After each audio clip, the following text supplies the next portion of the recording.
Post-game live. Knicks lose in thrilling fashion. 114-110. James Harden drops 61 on the squad at MSG. He wanted his MSG moment, and I guess he got it. But, hey, man, listen, the Knicks fought until the end. What more could you ask for? Crazy ending to the game. We've seen Fizdale get tossed out. Shacked in a full moment by the Rockets. It looked like P.J. Tucker bet on the Knicks tonight. But, yeah, it was a crazy game, man. Welcome to the show. Salute to everybody. CP from Knicks Fan TV. My man Jay Ellis from the Nick of Time show. We got Schwinny in the house, posting and toasting zone. Schwinny, how you feeling tonight, man? What was your takeaways from tonight's game, bro? Oh, this is just all positive. Oof, it was rough, man. It was rough. No, there were a lot of positives to take away from that. A lot of, not even a lot of negatives. Just some puzzling choices, which I'm sure we'll get to. So you wanted to talk about? I mean, where do you want to start with this, man? Go ahead, man. Let's start with positives, though. Let's start with the positives. All right. So what were your positive takeaways? Let's get those out the way. Yeah. Trier, right? Like you had to start there. Yeah. He was great. He was fantastic. He had 31. He had 31, 10, 3 assists. But like the 31 points, it was like he was on 18 shots, and he just I don't know. He was like I don't know. I just thought he played it under control. I thought I don't know. I like look. He always ISOs, right? But it's like I thought he was getting his ISOs within kind of the flow of things for the most part. Yeah. When he had those bad possessions, they were like when he did his like stupid ISO zone thing. Right. There's good ISO zone, and there's that like the good ISO was there for most of the night. Seemed like after him and Timmy got into it, he kind of settled into his own a little bit. After Timmy called him out for being a ball hog, go figure. Yeah, but you know what? On that play, that was not an easy pass to make, and I think what happened is Hardaway needed to slow down because if you watched it, they showed the replay afterwards. I even said it like. When I watched it at first, I didn't think he made the wrong play because I thought it was a really hard pass to make because Hardaway was so far up the floor that basically the defender was already between him and Trier. So Trier would have to throw like a perfect lob running full speed. And he's a lot of things, but he's not Jason Kidd. Like he's not making that pass. It's tough pass. He's not making that pass. So I was fine with that, and I was also fine with like Tim being mad because they came out of the timeout and it was like, it was over. It wasn't whatever, like we've all been there, man. I assume we've all played ball enough to know that like sometimes you just get mad about stuff. Like 2 seconds later you're like, all right, whatever, bro. Let's keep playing now. So I think it was fine. That just happens when you play ball. But yeah, no, Trier was awesome tonight. He was really, really awesome tonight. Like genuinely awesome tonight. Give credit where credit is due. ISO definitely had a nice bounce back game. Jay Ellis. We saw the impact of Frank once again as soon as Moutier went out the game, starting in that second, that late first, early second quarter. Frank came in, was able to do some good things on both ends of the floor. Once Money Mitch came in, the two of them on the defensive end really got after it and kind of kept us in the game, man. He takes him out in the fourth quarter. Late in the fourth, about 4 minutes ago, he goes back to the Moutier effect. What did you think about the coaching moves down the stretch, man? Oh, man, curious to say the least. Like, I commend Fizz, and I also kind of scratch my head a little bit because it seems like that group, the Fizz kids, I call them. Thanks, Matt B. Thanks. I'm back. I am back. Yeah, you've been going for a minute, bro. You've been going for a minute, man. Yeah, it don't seem like it was that long, but I guess it was that long. Yeah, you missed 2 shows, Jay Ellis. You've been missing a lot of time on the post-game show, man. T-shirt graphics now? Damn, you got new. Oh, yeah. The merch is open. Shout out everybody in the chat first and foremost. The merch is open. But, yeah, man, to your takeaways to the end of the game, what do you think about it? Oh, man, okay. So, basically, what was I saying again? I was talking about you love David Fizdale and you wanna marry him. Oh yeah, I do actually love David Fizdale, but I'm taken, so yeah. Nah, but what I was basically saying was that Frank had it going as the point guard. Fizdale takes him out, goes back to Moutier down the stretch. What did you think about those moves down there? I guess really what it was defensively, it seemed like the Fizz kids second unit really gave the Knicks the punch they needed to get back in this game. They clawed back, got them down to 2. Fizdale rioted it, rolled them out, and then took out Frank and entered Tim Hardaway Jr. and Moutier. And I understand why he puts Moutier in sometimes because he's the closer and he's been closing, but he hasn't really closed in a long time. So it's like, okay. But then it's not a coincidence that once they came out, all of a sudden, like Harden seems to get what he wants out of him. So it's like, I wish he found time to get Frank back in at the end, because Frank had a pretty good floor game overall. I feel like his shot. I feel like he was scared to shoot this game though. I don't know if it was me. I felt like he was scared to shoot this game, but overall, we needed some ball movement, and he was able to provide us with that. So yeah. He couldn't hit anything tonight. Let's be honest. He couldn't hit anything. He couldn't. He didn't even. Honestly, some of his misses were like they're like, you know, misses were they're like last game. I think he had 3 or 4 misses that I was like, oh man, they just went in and out. Like, you know, if you keep shooting like that, you know, today he was like legit hitting side rim. Yeah. He always looks like he's aiming his shots. He has no confidence in his jumper whatsoever. Yeah. Well, you can tell real quick when he has, because like there's like a half-second difference between when he just shoots it and then when he, like, you could see today he would have this, he had space, but he would take that like extra half-second to kind of like make sure he had the space. Yeah. And it was just, I don't know. It was it didn't look good. Didn't look good. Definitely tell. You can definitely tell. Like, as opposed to last game, I felt like when he was missing the shots, he wasn't scared to make. He wasn't scared to take those shots last game, even though he was missing it. Yeah. As opposed to today where it looked like he was aiming. Like, he's always looks like he's aiming those shots, man. But anyway, you know, listen, I thought the defense was all right. I thought his defense was okay on James Harden. Listen, James Harden dropped 61. Nobody was going to stop him. You know what I'm saying? Bruce Bowen, Scottie Pippen, nobody was going to stop this dude tonight. He wanted his Garden moment, and sadly we gave it to him. Ends up stealing the inbounds play on the not the inbounds, but they end up ripping Vonleh, who I thought was doing a little bit too much on that play, and ends up sealing the game with that dunk. So, Harden is just a beast, man. 61 and 15 tonight. Unreal, man. Unreal. But far and away the MVP of the league. I don't know. I was telling you guys earlier today, I never seen anybody drop a 60-piece that effortlessly. I don't know, man. I do feel like the refs kind of spotted him 20 in the first quarter. Oh, he abuses them. He abuses them.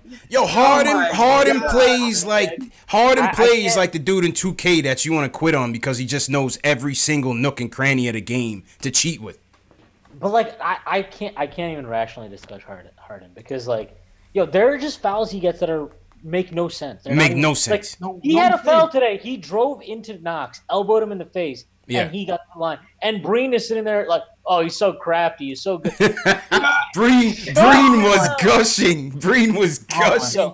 From the opening tip-off. Breen was open off of Harden, bro. Between him and Clyde tonight, that was the worst telecast ever. Oh, my God. That was the worst. Like, I don't know what. I have no fucking clue what telecast the Rockets are on. I think they're on, like, Fox Sports. Yeah. I don't know. South, like Texas or whatever the hell it is. Yeah. Like they could have been on that, and they would have Rockets fans would have known the difference. That was like the most ridiculous. It was an ode. It was an ode to Harden, man. It was an ode to Harden. I'm embarrassed. There were so many points in that game where I was like, oh, maybe I'll just mute this and put on music. Maybe I'll just put on Spotify, see what's going on. It was so bad. Like it was. I think that was actually more frustrating to me than Harden tonight, which is amazing because no player frustrates me more than James Harden to watch. That was Blake Green was on something tonight. Like, what was that? He had that thing with Trier where he was like, "Oh, I think his toe might have been on the line." It's like, no, dude. Yeah, that was pretty obvious. Yeah, like whose side are you on, buddy? Yeah, Jesus, what was man. That was crazy. That was. Yeah, I would like if we just move away from the Harden discussion. Yes. Because those two tonight combined to make me. It was rough, man. maybe anything else. It was rough. That was you gotta grow, Jay. How about this? All right, I'll talk about some more good on this. All right. The lineups, right? Okay. The who didn't play was a big deal. Bro, I totally forgot they didn't play Canner. I totally forgot. They didn't play Cantor. They didn't play Mario.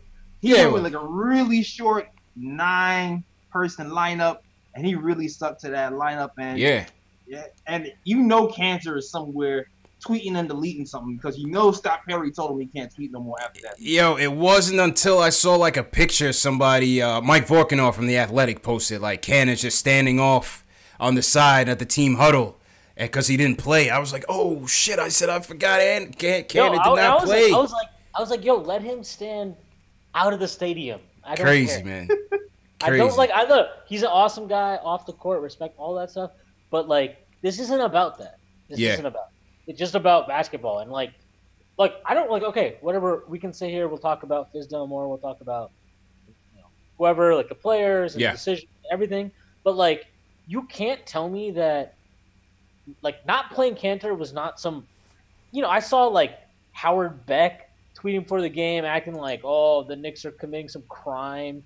Him and Steve Popper were acting like the Knicks committed some crime. For what? Not playing Cantor tonight. It's like, bro, Cantor is just a minus player. I don't know, like, I would love, I tweeted this out earlier, but, like, I would love to get paid to talk about basketball, to be knowledgeable about basketball, and then to tweet out some bullshit like that, like, the Knicks, are still some dysfunctional organization.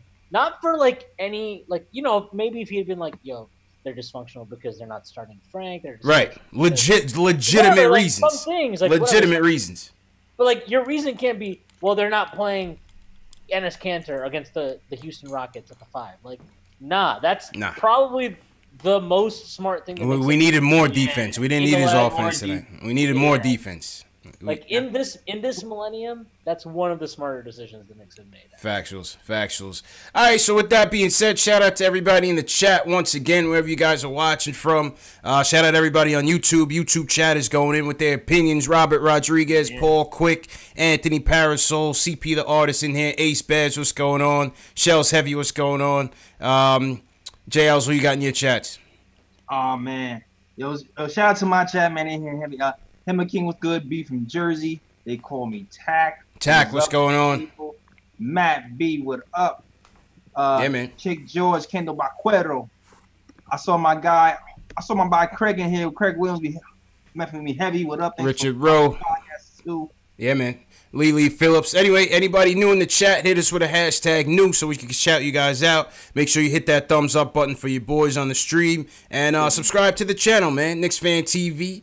Nick of Time Show. You can check out Schwinny on Twitter. You can check him out on Posting and Toasting. You know what I'm saying? We got the full lineup in here. So let's go to the phones. Julian wants to get in. He wants to talk about Trey and Fizz. Julian, how you feeling, bro? I'm feeling a little heartbroken. The cardiac Knicks. Cardiac Knicks, man. You know how it goes, man. Tonight. But before I get into like anything rational, can we just talk about Keith Smart and like what on earth was he doing giving Noah Vonleh the ball? He wasn't ready. He wasn't ready for the spotlight, man. Keith Smart wasn't prepared. Seriously, like your young rookie is going for a 30 bomb already, and he has the chance to close out the game and gain a meaningful experience, whether he makes the game-winning shot or not. So I don't understand why he's not the first person you give the ball to. You can set like multiple actions to get him the ball. So there's no reason why Alonzo Trier shouldn't on the last possession. On that play though, I think they were actually trying to get Trier the ball. Yeah, I think so too. And they were just switching everything to make sure. I get that. But like I'll tell you what my bigger problem with that play. My bigger problem with that play is why is Moutier inbounding the ball? The guy has 7 turnovers. So you have your most turnover-prone player. The guy who's been throwing whack passes and just dribbling off his foot and dribbling into he really shouldn't have been in the game, period. The ball into James Harden. But then the pass that Moutier threw, like, okay, fine, you have to give it to Vonleh, whatever, that's fine. There's 10 seconds left, I think, in the game. Maybe a little bit under 10, maybe it was like 9, 8. I don't remember what it was. It was around 10 seconds, though. all right, you got to inbound the ball, right? You got to get it in before 5 seconds. I get that. You can throw it into the backcourt there. You can throw it into the backcourt. Yeah. So why do you not just throw it into the backcourt? Instead, he throws it to Vonleh, like inch perfect pass that lands him right in between the two, and in between the double team. Yeah, and like you know, I think right after the play, I think Clyde and Breen were saying, you know, Vonleh messed up by putting the ball on the floor, and I agree. But it's like your point guard shouldn't be putting it. Your point guard don't put him in a bad spot. Yeah, this is not like Lance Thomas or Tim, like somebody that I expect to make whack decisions. But like your point guard, I mean, I do expect Moody to make whack decisions. But like that's why he's not the point guard. Like that's why he's not a point guard. Your point guard cannot, in that situation, he can't put Vonleh in that situation. He put Vonleh in that situation, and Vonleh messed up, sure. But like he should have never been put in that situation. Yeah. And I also agree that look, I think they were trying to get the ball to Trier, but I also think what I agree with the caller at is that it looked to me like if they couldn't get the ball to Trier, the play was to get it to Vonleh and then for Moutier to get like a dribble handoff from him. Yeah. Go ahead, Julie. Yeah, I agree with that part of it. I do think it was pretty uncreative, but it was also like Keith Smart was an assistant coach who, you know, whatever. Like I'm not. Yeah, no, I get what you're saying. Yeah. Go ahead, Julie. Like, tonight, you know, James Harden, probably the most unstoppable player in our era currently. True indeed. And he's just he's so frustrating. I've been telling y'all about the dime drop for a while now. He did a video about the game against the Warriors. Basically, James Harden, you can see every single time when he gets into that between the legs dribble that he does for 10 seconds of the shot clock, the whole defense literally freezes and stares at him. Every single time they just freeze and they stare at him because there's no actions going on. D'Antoni's not that creative of a coach, so Harden's just getting to do whatever he wants with the ball, and he's a genius at whatever he does. Whatever he chooses to do, he just does it. The guy, you know, again, say what you want about 61 points, and, you know, that should be able to be stopped, but he's, unguardable. Especially in today's NBA when you can't touch the guy. It was, like I said, man, it was the easiest 61 I ever seen, bro. I've seen Jordan many times. I saw Kobe's. I saw LeBron. I saw even Steph's. You know, Steph's was easy, but this is just I couldn't believe he had 38 at the half. I couldn't believe it. Mm-hmm. You know. Yeah, no, but you make the rules like this, you're gonna breed, you know, the perfect, I don't know, Can I ask you a question? For a guy like Harden. Go ahead, Shane. How boring is it for you to watch James Harden play basketball? Not boring at all. To me, he's the most boring player in the NBA. If you're real, I don't think so. I think you think he's boring, Shwitty? Yeah, I think he's straight up boring. I think he's boring. I think they are boring. I think watching a team is he great? Is he great? Yeah, he's great. Don't take me saying he's boring, as me denying him being good at basketball. He's obviously great at basketball, no doubt about that. But to watch to watch a league be in this situation where we can legit just a team's entire offense can be give the guy the ball at the top of the key. I mean, how many times every time he's in the game, the possession is just him at the top of the key, and everyone watching. It's I can't watch that shit, man. I watched that Rockets Nets game last week, and I wanted to kill myself. It was just they shot 73s. The Nets shot I don't know how many. It was just at least the Nets play basketball. They pass it around, and whatever. Everyone's a little bit. I cannot watch this Rockets team. I can't. To me, that is just straight up trash basketball. Trash ball. I don't care. No. How many threes they shoot tonight? They shot total threes 44, 38. Yeah, the Knicks actually did a pretty good job of playing up on them. I thought, just not making them drive and stuff. But yeah, I mean, I felt like they could have made him drive a little bit more, but I agree. You know, inexperience, man, inexperience. All right, Julian, appreciate the call, bro. Thank you for the call. Yeah, I gotcha. All right, man. All right. All right, shout out Michelle Trier, ISO's auntie in the building. How you doing, Michelle? Shout out Sterling Gonzalez, Charles Reynolds. Never Lose 311. What's going on? All right, next caller is Ari from Manhattan. He wants to talk about ISO, and he's got a trade proposal for you, Timmy. Ari, what's going on, bro? Hey, what's up, guys? Good. What's up, guys? How are you? Good. How you feeling, bro? So, I'm feeling good. God bless Eric Gordon. I mean, what else can we say? That was a clutch three. So, PJ Tucker bet on the Knicks. Closer to the ultimate goal. Mm-hmm.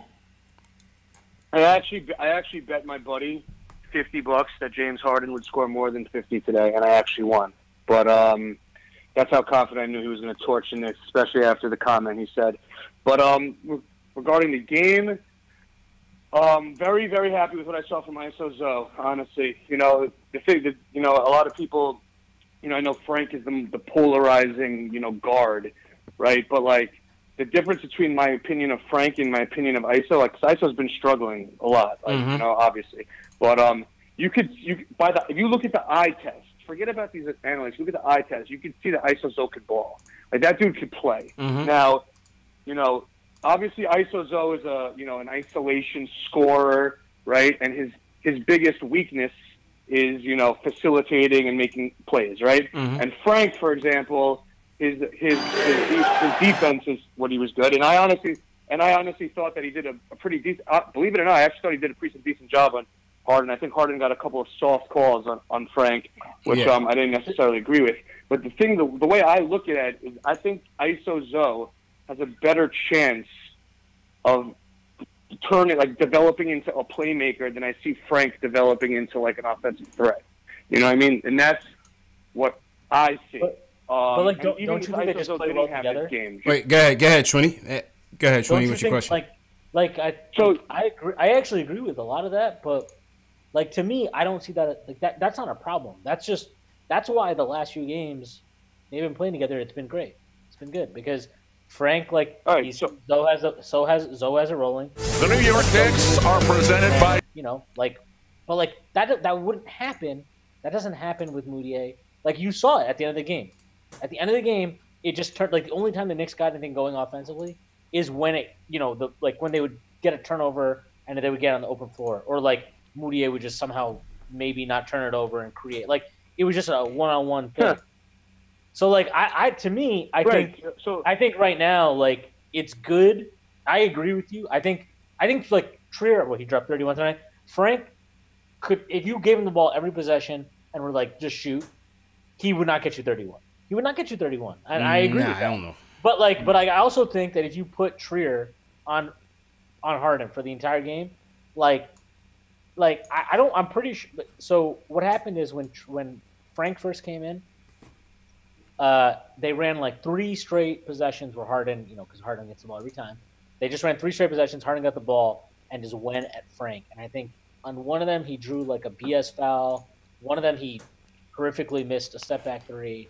I think he missed 2 step back 3s really badly. And then after that, they just kept calling for screens to eventually get Frank to switch off of him. And like that's the stuff that like I agree. Like, I mean, I don't think Frank had a good game offensively necessarily. I don't think it was him not making shots. Obviously, always makes it look worse than it always will be. But like he had 6 assists, right? Like that's not nothing.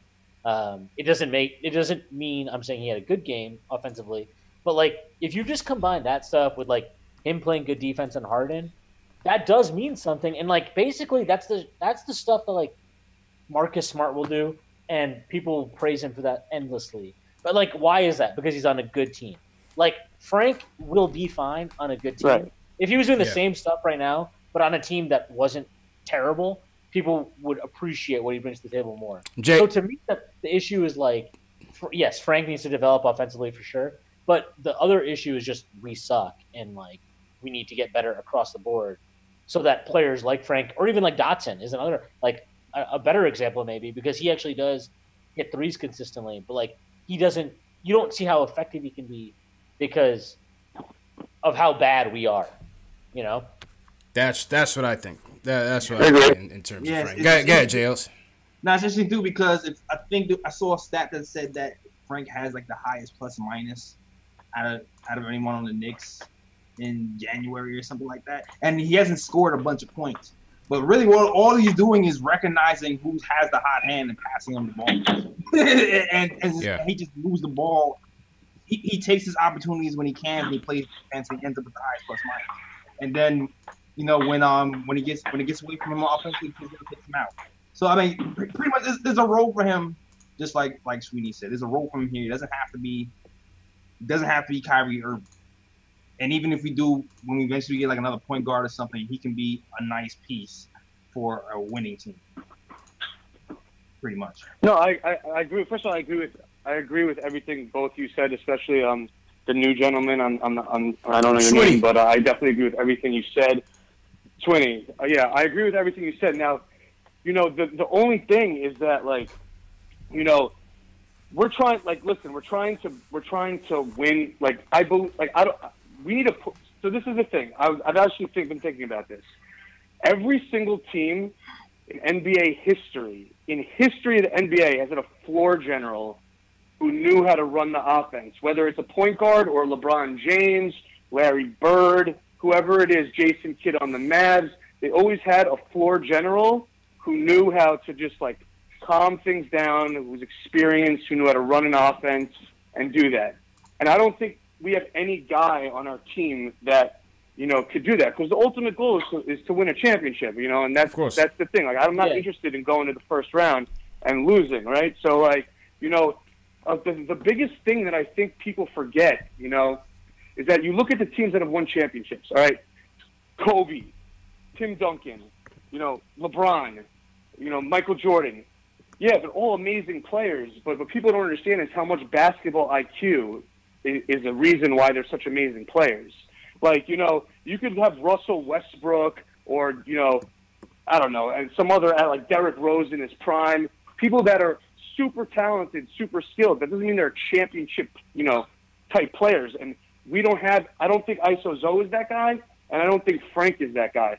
I don't think we have anybody on our team, and that's but they're good. I think they could be. I think they could be good role players. I don't see them all being superstars, but I think we're getting a nice foundation. That's a nice core, man. That's a nice core that we building with. With KP on the way back, Frank, Iso. Go ahead. So we're basically not gonna trade Tim Hardaway Jr. or Courtney Lee because we don't want to give up role players. No, we're not going to trade them because we're not going to put assets on those deals. You can't take that chance. No, but here's the thing. Hold up. Why not? Okay, but we shouldn't do that unless we know. Unless we know. Okay, if we clear the space, we're going to get Kevin Durant. Then do it. Okay, fine. Then I'm okay. Fine. I need promises, Ari. I need promises, man. So to me, that's it. You can't say. I don't think the Knicks are that. I don't think the Knicks are that stupid where they would be like, if they knew right now we are 100% getting Kevin Durant. I don't think they're that dumb where they'd be like, nah, we're not going to trade this one guy to dump Hardaway's contract to get. Yeah, but they wouldn't do that. I don't think. At least I know the Knicks are dumb a lot of times in our lives. We all know that. I don't think they're that dumb. Go ahead, Art. Okay, so first of all, the cap space, it's not like you clear cap space and then if no free agents come, it's a loss. The problem is when you free cap space and then you decide to sign Tim Hardaway Jr. to $17 million a year because you didn't get anyone else.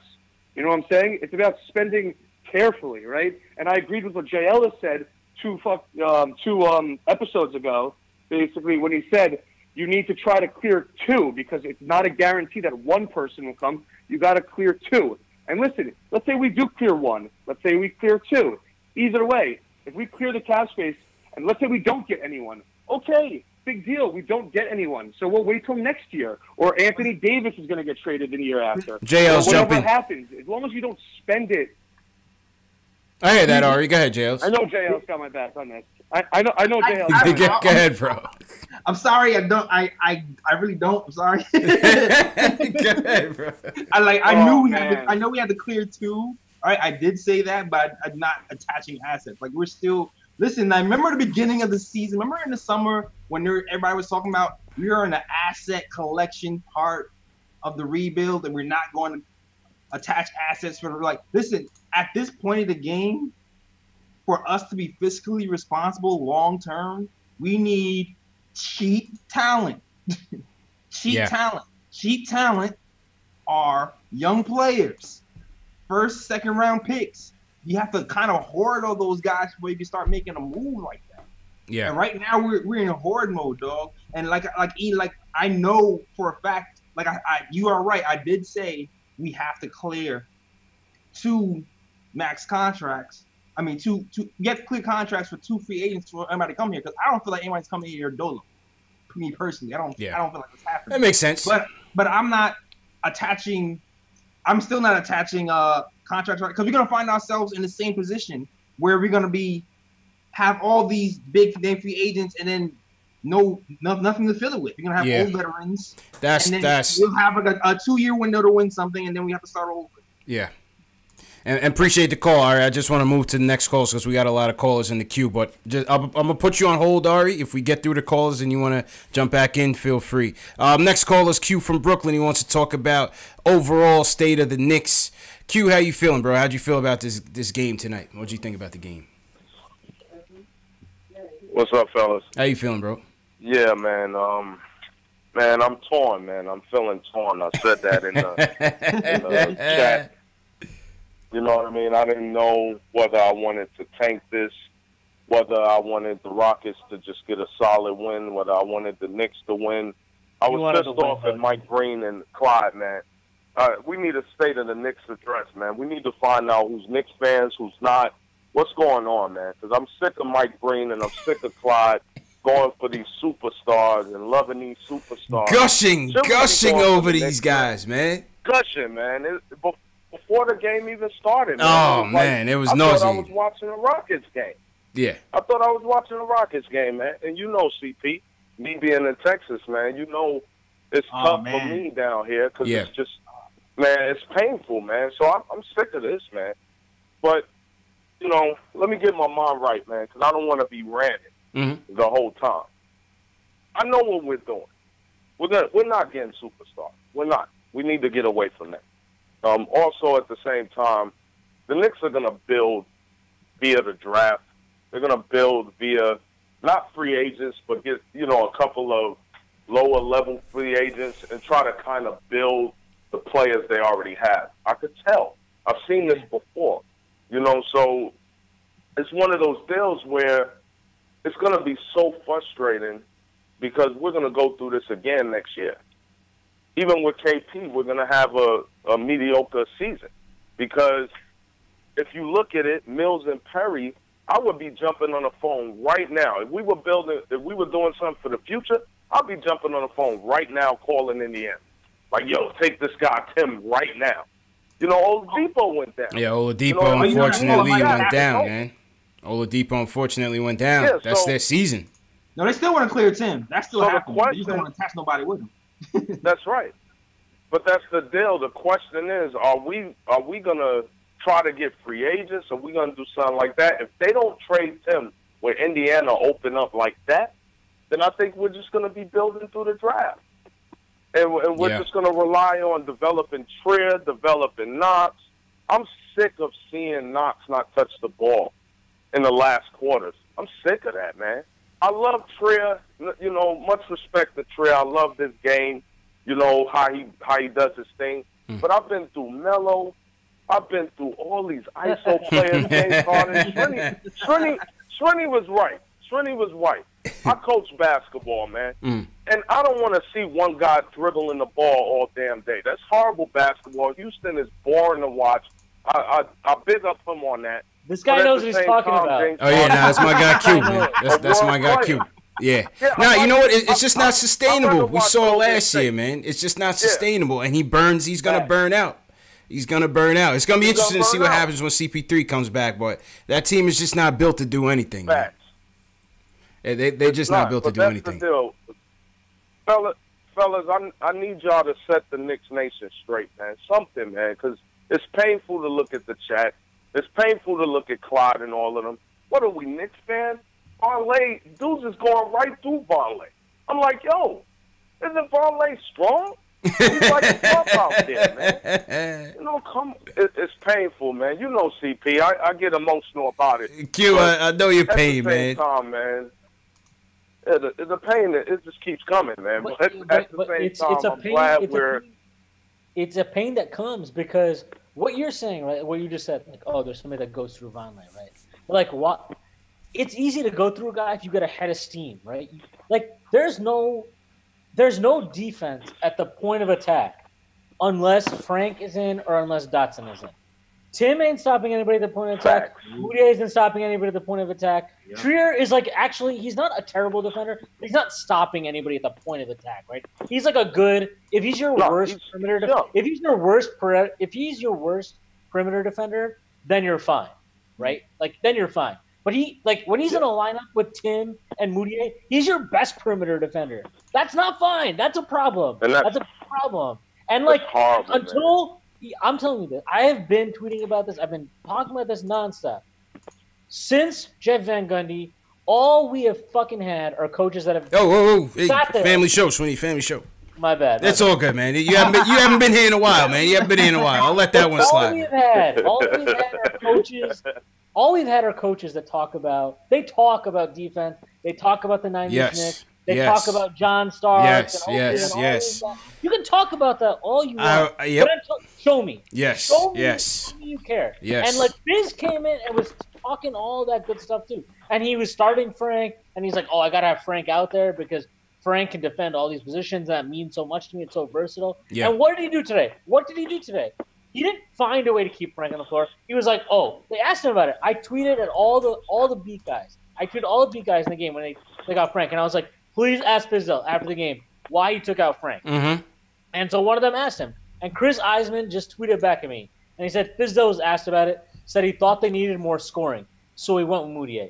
But he didn't just go with Moutier. He brought Moutier and Tim in and took out Knox and Frank. And right? Frank, yep. And it's like to me, you don't need both of those guys in. If you need one, I get it. I do get that. That's fine. But like Frank cannot come out there because he is your best perimeter defender against a team whose entire attack is perimeter oriented. Like their entire game is.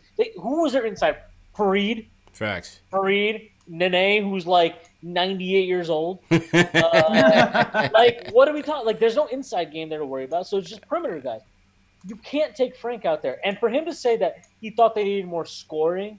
So he went with a guy who couldn't dribble the entire night and was dribbling into triple teams. And Fizz comes off. People knock me for knocking Fizz, but I just feel like sometimes he just speaks like a politician. Sometimes, man. He is. That's the thing I'm leery of. And you can try and tell me that it's about tanking and all that stuff, but like if he was tanking, he would not have put Mitch back in the game tonight, and he put Mitch back in the game tonight, so he wasn't tanking. So don't tell me he's tanking.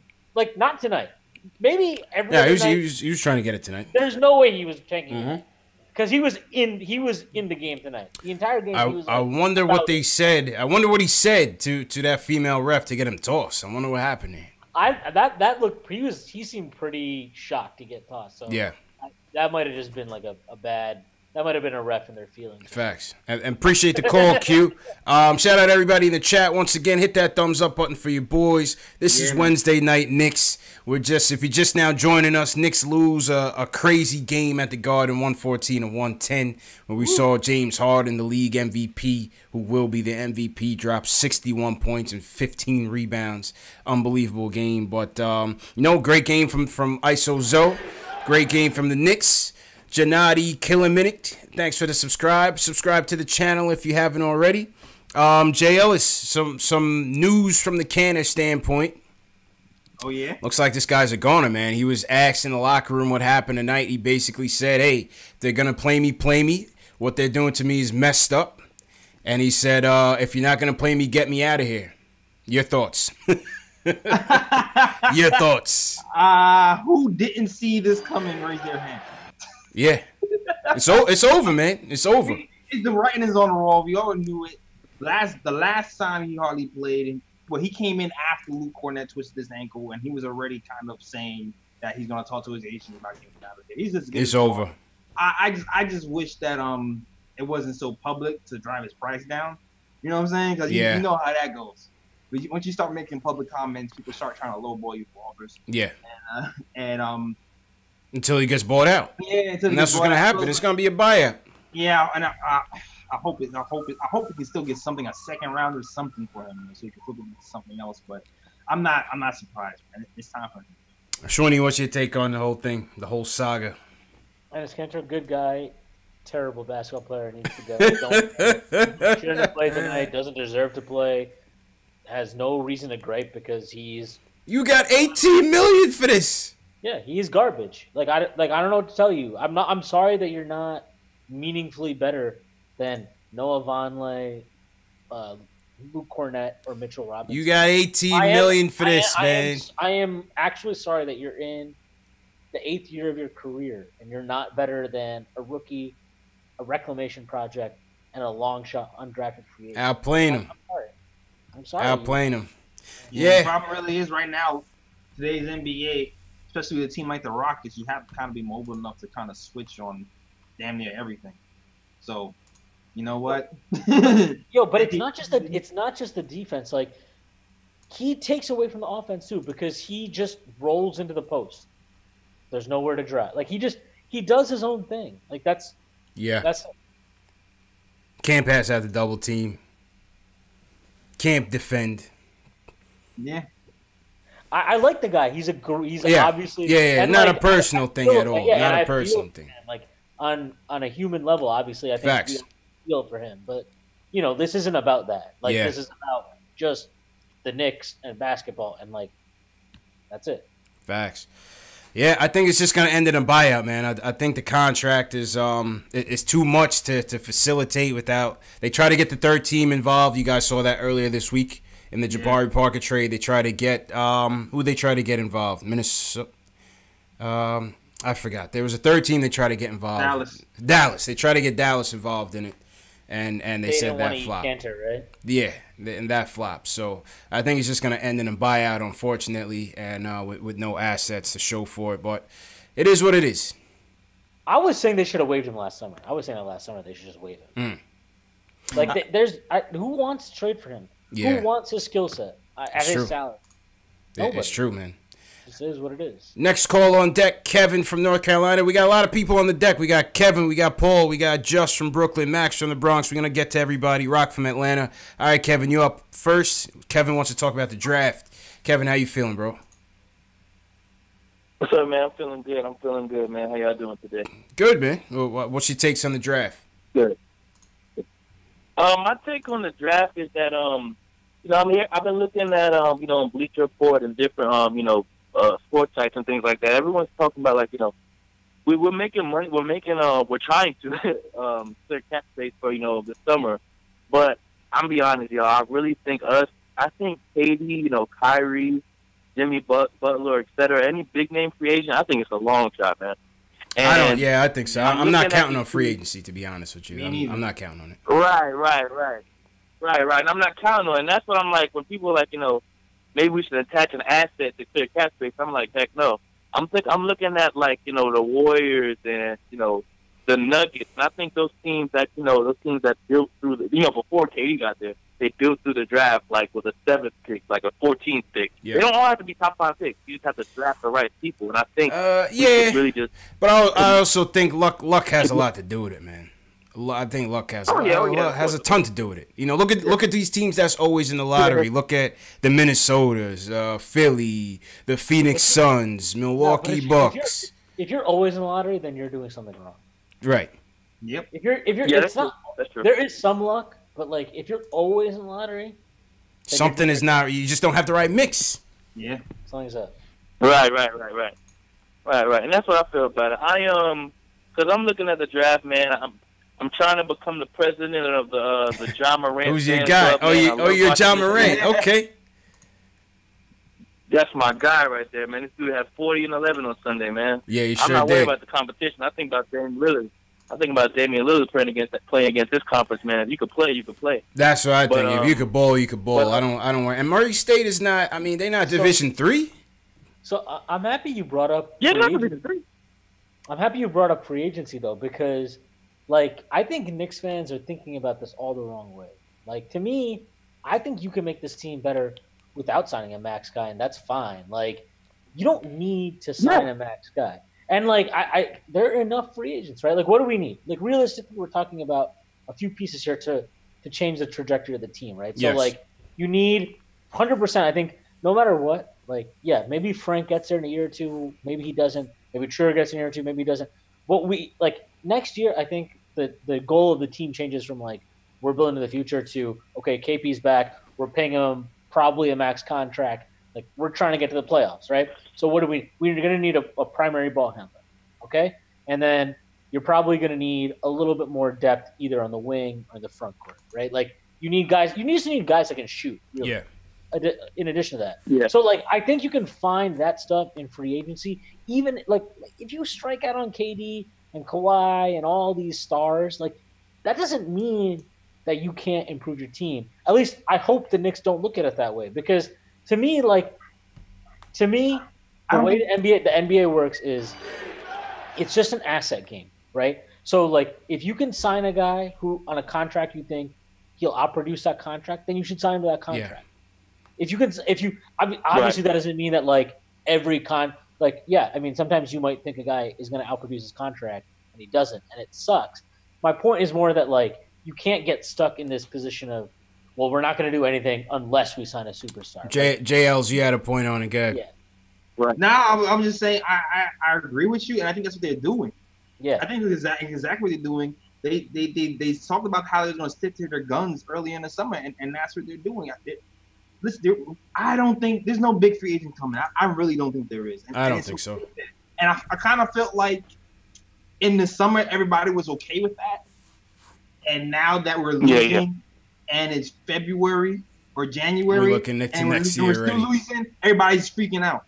Like, no, Durant or die, attach everything, attach my firstborn, attach my mother. Right. Like, do what you gotta do. It's like, chill, bro, like, chill. We had this conversation already about the we talked about this already, yeah. Remember, we talked about the long rebuild, gathering your assets. It's only been a few months. Chill, dog. Like, let's get it right. We'll end up signing some. Probably all these guys are probably gonna walk. Probably gonna end up signing somebody like Rubio or something, or somebody can run offense, and you're gonna keep it moving for another year or two. And if we end up clearing Tim Hardaway Jr. or Courtney Lee, we'll be able to re-sign some of these guys here for a short-term project and do it all over again. Yeah. I mean, I think my thing is, and Kevin, I'm going to let you get to your point, but I think my take is, listen, we've been banking on free agency for so long. These are pipe dreams. To me, I think KD ultimately takes that bag that he's been wanting. He mentioned that he never got that huge salary before. I think Golden State is going to show Draymond the door. They're going to move into that new stadium with KD and Steph and Klay as their big three, face of the franchise for the future. And where does that leave us? That leaves us still with a good core that we building with, man. KP, Frank, Dotson, Kevin Knox, Mitch, ISO. That's a nice little core that we building. So we just got to keep building on top of that, man. And whatever we get in this lottery, hopefully we need a point guard, man. Get me a point guard that can put this whole thing together. That's what I'm saying. That's what we really need. And we have a development coaching staff for a reason. Facts. Go ahead, Kev. One last point, Kev, because we got a lot of people in the queue. Yeah. So this is I'm putting this scenario together because, like, the draft lottery's changed this year, and by some small chance we fall out of the top three and it's like we have the fifth pick. Would you be willing to attach our number 5 pick with Frank to move up to, like, top 2? Because I do that in a heartbeat. I'm not sold on Frank, man. I'm sorry. But what y'all think about that? Probably go. Who are you going to draft at 2? I'd assume Zion would be off the board at 1, so I think John Moran would be there, and I'd package Frank with him in a heartbeat. What y'all think about that? I mean, I wouldn't do it because I don't believe in Morant to that level. But if you believe in Morant like that, then, like, yeah, that's a fine trade. I don't know, like, I can't. That's all I can say. Right? I don't believe in Morant that much. I don't think, like, if that was Luka Doncic, then I'd be like, yeah, let's just do that. Shit, we should have done that last year. Yeah, like, that would have been. We should have done that last year. But I don't believe in Morant to the level, which isn't to say, like, I think he's a bad prospect or anything. I think he's a good prospect. Yeah. Okay. I just don't. I don't. Yeah, that's it. So but if you believe him like that, like, yeah, that's a fine trade. They should definitely do that. If they have a conviction, I've always said this. If you have a conviction about a player, like especially in the draft, like for example, I'll give you an example. This isn't to make myself sound like a genius because I've had terrible takes on players too.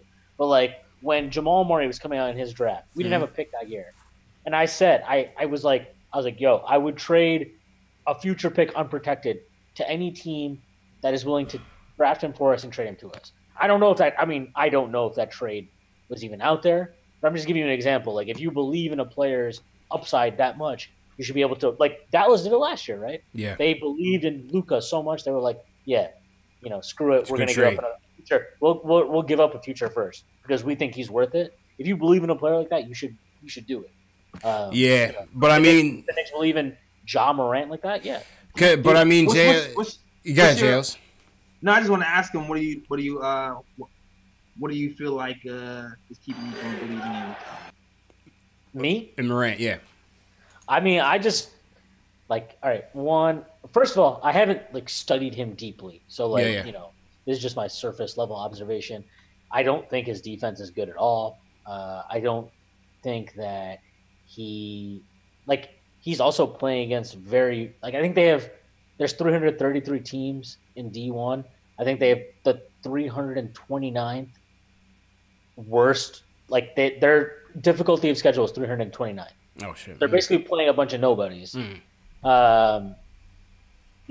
putting up numbers, but I would expect him to put up numbers in that situation. I don't think his jump shot form is very good.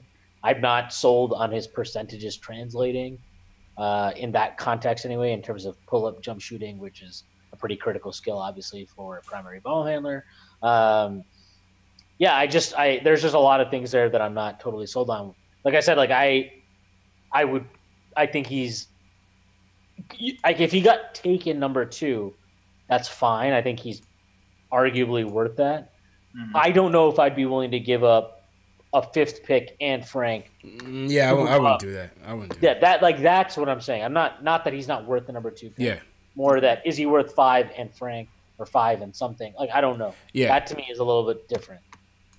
No, I want a point guard, but I don't think I would do that. I don't think I would do that, JL. So to give up 2 assets to get him. Because I want Drew Holiday. I think AD is going to ask out, and I think we should, if we're not in on the AD stuff, which I don't. You like Drew Holiday? Interesting. That's a good point. I think we should go with Drew Holiday. That'd be nice. Drew Holiday, he'd be a New York baller. Is he a free? He's a free agent as well next season? No. We got to trade for him. You have to trade. But for him. I would trade. I would trade a future. All right, think about it. What did Kawhi go for? Right, he went for DeRozan and Danny Green. Yeah, and they gave Danny Green in that trade. So Toronto got a lot in that deal. And they gave up DeRozan. They gave up our pick. Jakob Poeltl, our pick.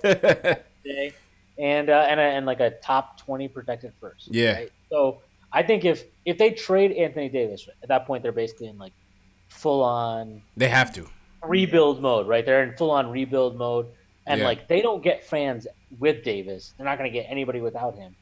They don't make money. They're going to be all about slashing costs. So you have to find would they do Courtney Lee, Dotson, and a lottery protected first for Drew Holiday? I don't think that's that out of the question. I don't think that's that. I don't even think that's a terrible trade offer. Interesting. A pretty solid trade offer. Okay. What do you guys think in the chat about Drew Holiday, man? What do you guys think of the prospects of Drew Holiday, man? Leave it in the chat and let us know. Next call. Appreciate the call, Kevin. Next call. Paul from L.A. wants to talk about the game and the rookies. Paul, how you feeling, bro? I'm good, fellas. What's going on, man? Good, man. Is this Paul Quick in the chat? Loud and clear. Yes, brother. Paul Quick again. Shout out, Paul. What's going on, man? I'm good, man. I'm good. I'm just, having my usual Frank fight in the chat. Oh, yeah. It's all good, man. It's all good. What'd you think about the game? The game was not a disappointment to me, really, other than the failure to execute on that last inbounds play. Yeah. Like a lot of people said, I really don't know why they were throwing it to my man Von Lane. You know, to have him handle the ball that high, that far away from the basket is not a great. I mean, he's an okay ball handler, but you know, under pressure, that's probably not the guy you want to be throwing the ball into. Yeah, they blundered it. So, so I'm not really sure what that was all about. But overall, I mean, look, we're not really winning a whole lot of games this year. If the team is competitive, plays hard, and for the most part makes sensible plays, and the young players look good, I'm all right with the losses because we're not going anywhere this year anyway.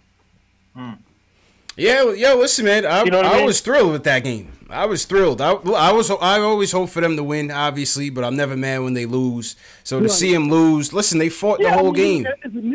Yeah, you can't dog that. They weathered the storm. Have to be excited because they had a chance to win. Yeah. Yeah. They rose to the challenge, man. They rose to the challenge and they never wavered. I can't knock them. I can't knock them. Yeah. Exactly. Go ahead, Jails. And like some of the other people have said, it was a bit of a Hardaway love fest. That was kind of funny.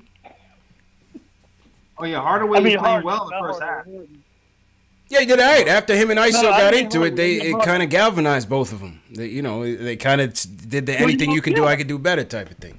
The two Spider-Mans. Yeah, I actually commented earlier that I thought it was kind of funny. Maybe Timmy needs to yell at Trier more often. Yeah, he should. I was thinking the same thing. I'm the ball hog on this team, not you. You know, we need.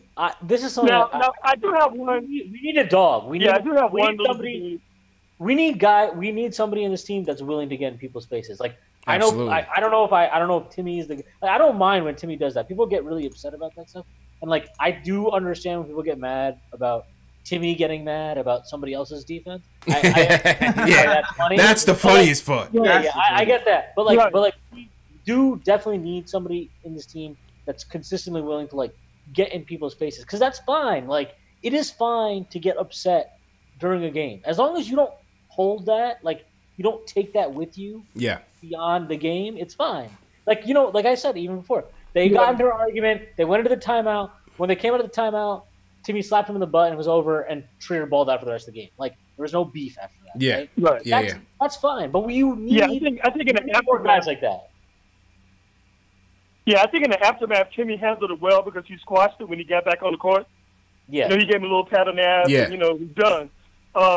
But it's the same argument that people have made before, like when they say, well, Harden used to get on people for not playing defense, and it was such a joke around the league because he didn't even try to play defense, and yet he had the nerve to yell at other people for not playing D. It would be better if it came from somebody who made a credible effort themselves. I mean, Hardaway is a horrible defensive player, and everybody on the team has to know this. I mean, they play with the guy, they practice with the guy, they know how bad he is on defense, so they have to be a little incredulous when it's coming from him. You know what I mean? So if we had, like, if Frank had nuts and was, like, playing defense the way he does, that was a decent kind of cat. If you got on somebody about not playing D, you were totally respected because, you know, this dude is getting after people on defense. Or like Dotson. Or but like Frank is like, so somebody put in the chat, Frank is a lion. No, Frank is a kitten. That's why he'll never be that dude. I mean, listen, time will tell. I ain't mad at him. Yeah, I mean, time will tell. But he's not that dude. Time will tell, man. And appreciate the call, Paul. Appreciate the call, man. So my bad. This man called us in the queue. I just want to make sure everybody gets that point in. Kind of got to cut it down a little bit. Just from Brooklyn, you're next. Wants to talk about Moutier and the point guards. Just what's going on? Yo, CP, fellas, what's going on, man? Long time no speak. What up, Just? How you feeling, bro? Can't complain, man. Listen, tonight was a good game. I can't lie. I was watched the whole game from start to finish. But I'm gonna be honest, man. Like, for all that Moutier's done this year, Moutier stinks, bro. Like, yo. Just with the call of the night. He said it. Just with the call of the night. None of us did. He said it. Oh my God, he's a sore eye for sore eyes, man. Oh man. It's JL and CP. I know y'all watching the game like me, but every game for like the past 20+ games, like Moutier, he has the pace thing down pat, but when he's going to the paint, he has these baby it's a car hands wreck, and he keeps getting stripped. Yeah, it's a car wreck. Like, Because he swings the ball low. It's crazy. He swings the ball low, so he brings it like right where the defender can strip it. And it's like, and he's not strong. And he's not strong enough to like because Harden does that too. But Harden is so strong. He's strong. That he's so strong, he holds onto the ball and he just draws the foul also. Yeah, he brings his arm up into you. No. And he draws the foul. Yeah. Go ahead, Josh. Let me say this about Moutier. Moutier is strong. Moutier's 6'5". He's probably like around the 200 mark. But his IQ in those situations, you can't drive on 3 defenders if you want to get the call. You're getting stripped clean. Yeah. And then they that always score on the other end, man. Like, yeah, that was tough, man. JLs, what you got to say about this, man? I got nothing to say about that, man. It's been a slow decline for a while, yo. It's been a slow decline. He had a spurt, he had a spark in November, and now it's been a slow decline since then. And shout out to my guy CK, man. Shoot some guys some bail, man. Help this guy help some stats to help me make this look good. I don't know what's happening with Moutier, man. It's going downhill. Listen, slow. Man. I'm waiting for Frank. I'm gonna be 100. Yeah, Josh. I'm gonna be 100% honest. Yeah, I'm gonna be 100% honest. I feel next year, fellas, that we have a good backup unit as far as the guards is concerned. I like Trier and I like Frank. It's a good balanced defense, offense, but we got to do something. We got to get some new starters, man. Oh, that's a priority. And too. I mean, I don't think the starting point guard's on this team. Starters, man. The starting point guard's not on this team. I still think Moutier will be gone. I think Frank will fill a good role in the supporting cast. I think Iso will fill that instant offense role off the bench for Burke. I think Burke will be gone, and I think we either get the point guard through free agency or through the draft, or just keep building. Just keep building. I would like to go ahead, Josh. I was gonna say, Drew Holiday is I think 26 million. It's a nice 26. He's like 75 million for the next 3 years. Okay. Yeah, man. If we could get a combination. Listen, if we can get a combination like a Ja Morant who's a rookie with upside, and we could bring in a Drew Holiday, that could be a new starting backcourt right there. Yeah, either way, I'd like to get a nice, solid vet in here next year. Not a Jared Jack type, a nice facilitating mentor for these young guys, man. I would love to see that.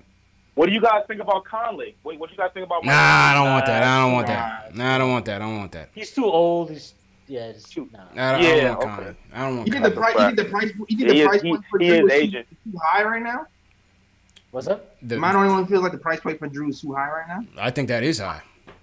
For Drew, I think that's perfect. Yo, that guy outplayed Dame in a playoff series. He did. He's son Dame. Yeah, you got to think about how productive he still is. He did. Yeah, I know for sure, but I'm also we got to put out the rest of the team. Conley, I don't like Conley. No, but if we're not giving up, like, think of it this way: if you're not giving up any of your young guys, other than like I said, if my hypothetical trade worked, right, like Lee, Dotson, and a protected first, so you're not giving up anything on the current roster other than Dotson. Mm-hmm. You're not giving up your first this year, like. So you're not like more. Yeah, for a trade. Yeah, for a trade like that. Yeah, I would definitely consider it. I like. There's obviously a point where I'm not saying like we have to get Drew Holiday or like I'm gonna riot. But you just throwing it out there. I get it. Yeah. It's just that's a trade I would do. I guess that's a better way. I feel like if we do get Drew Holiday, it wouldn't be next season because I don't feel like we're even thinking about trading any first right now. Yeah. I feel like we do get Drew Holiday, it's going to be later on. It's going to be 2 seasons from now. I just don't know how long they can wait to, like, if you give Porzingis the max, I don't know how long you can wait. Like, you can't keep – you got to get a guard in here. Got to get one. We need one. Yeah, you give me Dame Dallas, man. What's it going to take to get Dame over here, man? I've been a Dame fan for a long time. I love Dame. But, yeah. like, if you pay a big, like, Porzingis the max – at some point, you got to get him. Get him help, man. You got to get him his Robin. You got to get him his partner in crime. Like maybe Frank will eventually become that guy, but I like Frank. I don't want to trade Frank. It's next man up. I can't sit here and wait for Frank. He's not going to be that guy next year. He's not going to be the guy. And like, listen, I still think Frank is going to help this team, but we can't sit here and wait. We can't sit here and wait. It's a next man. I'm not saying that either. It's a next man up league, man. If we end up getting this point guard in the draft, pick him up. Do not wait. Do not wait, man.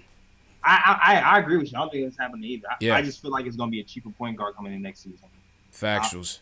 All right, next man up. Speaking of Frank, this is a perfect segue to the president of the Frank Ntilikina fan club. He goes by the name of Max from the Bronx.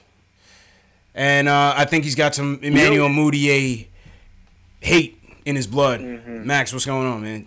How you feeling? What's going on? JL, CP, Yo. Sweeney, what's good?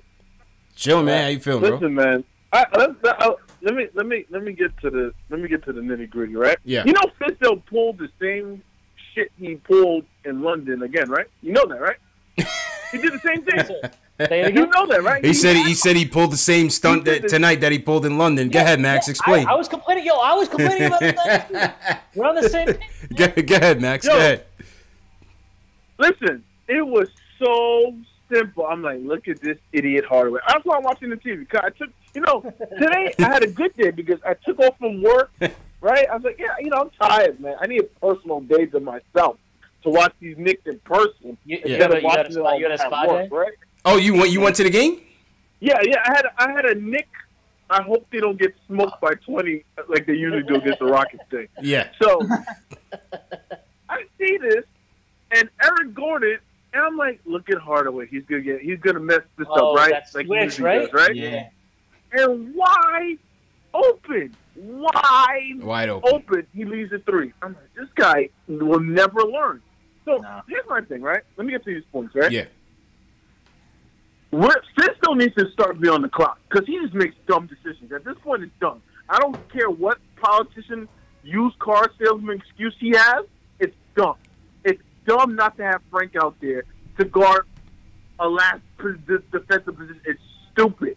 And it's even dumber to have Hardaway guard anything on last position. No, but he's challenging Hardaway. People talk about, that's his excuse.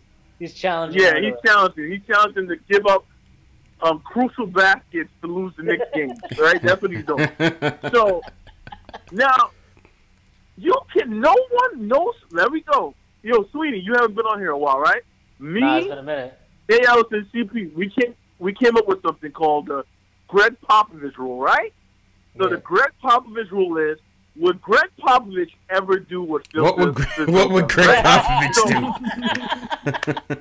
What would Greg Popovich do, right? He would make, first of all, he would turn Frank into like a 25-point scorer by now, or something.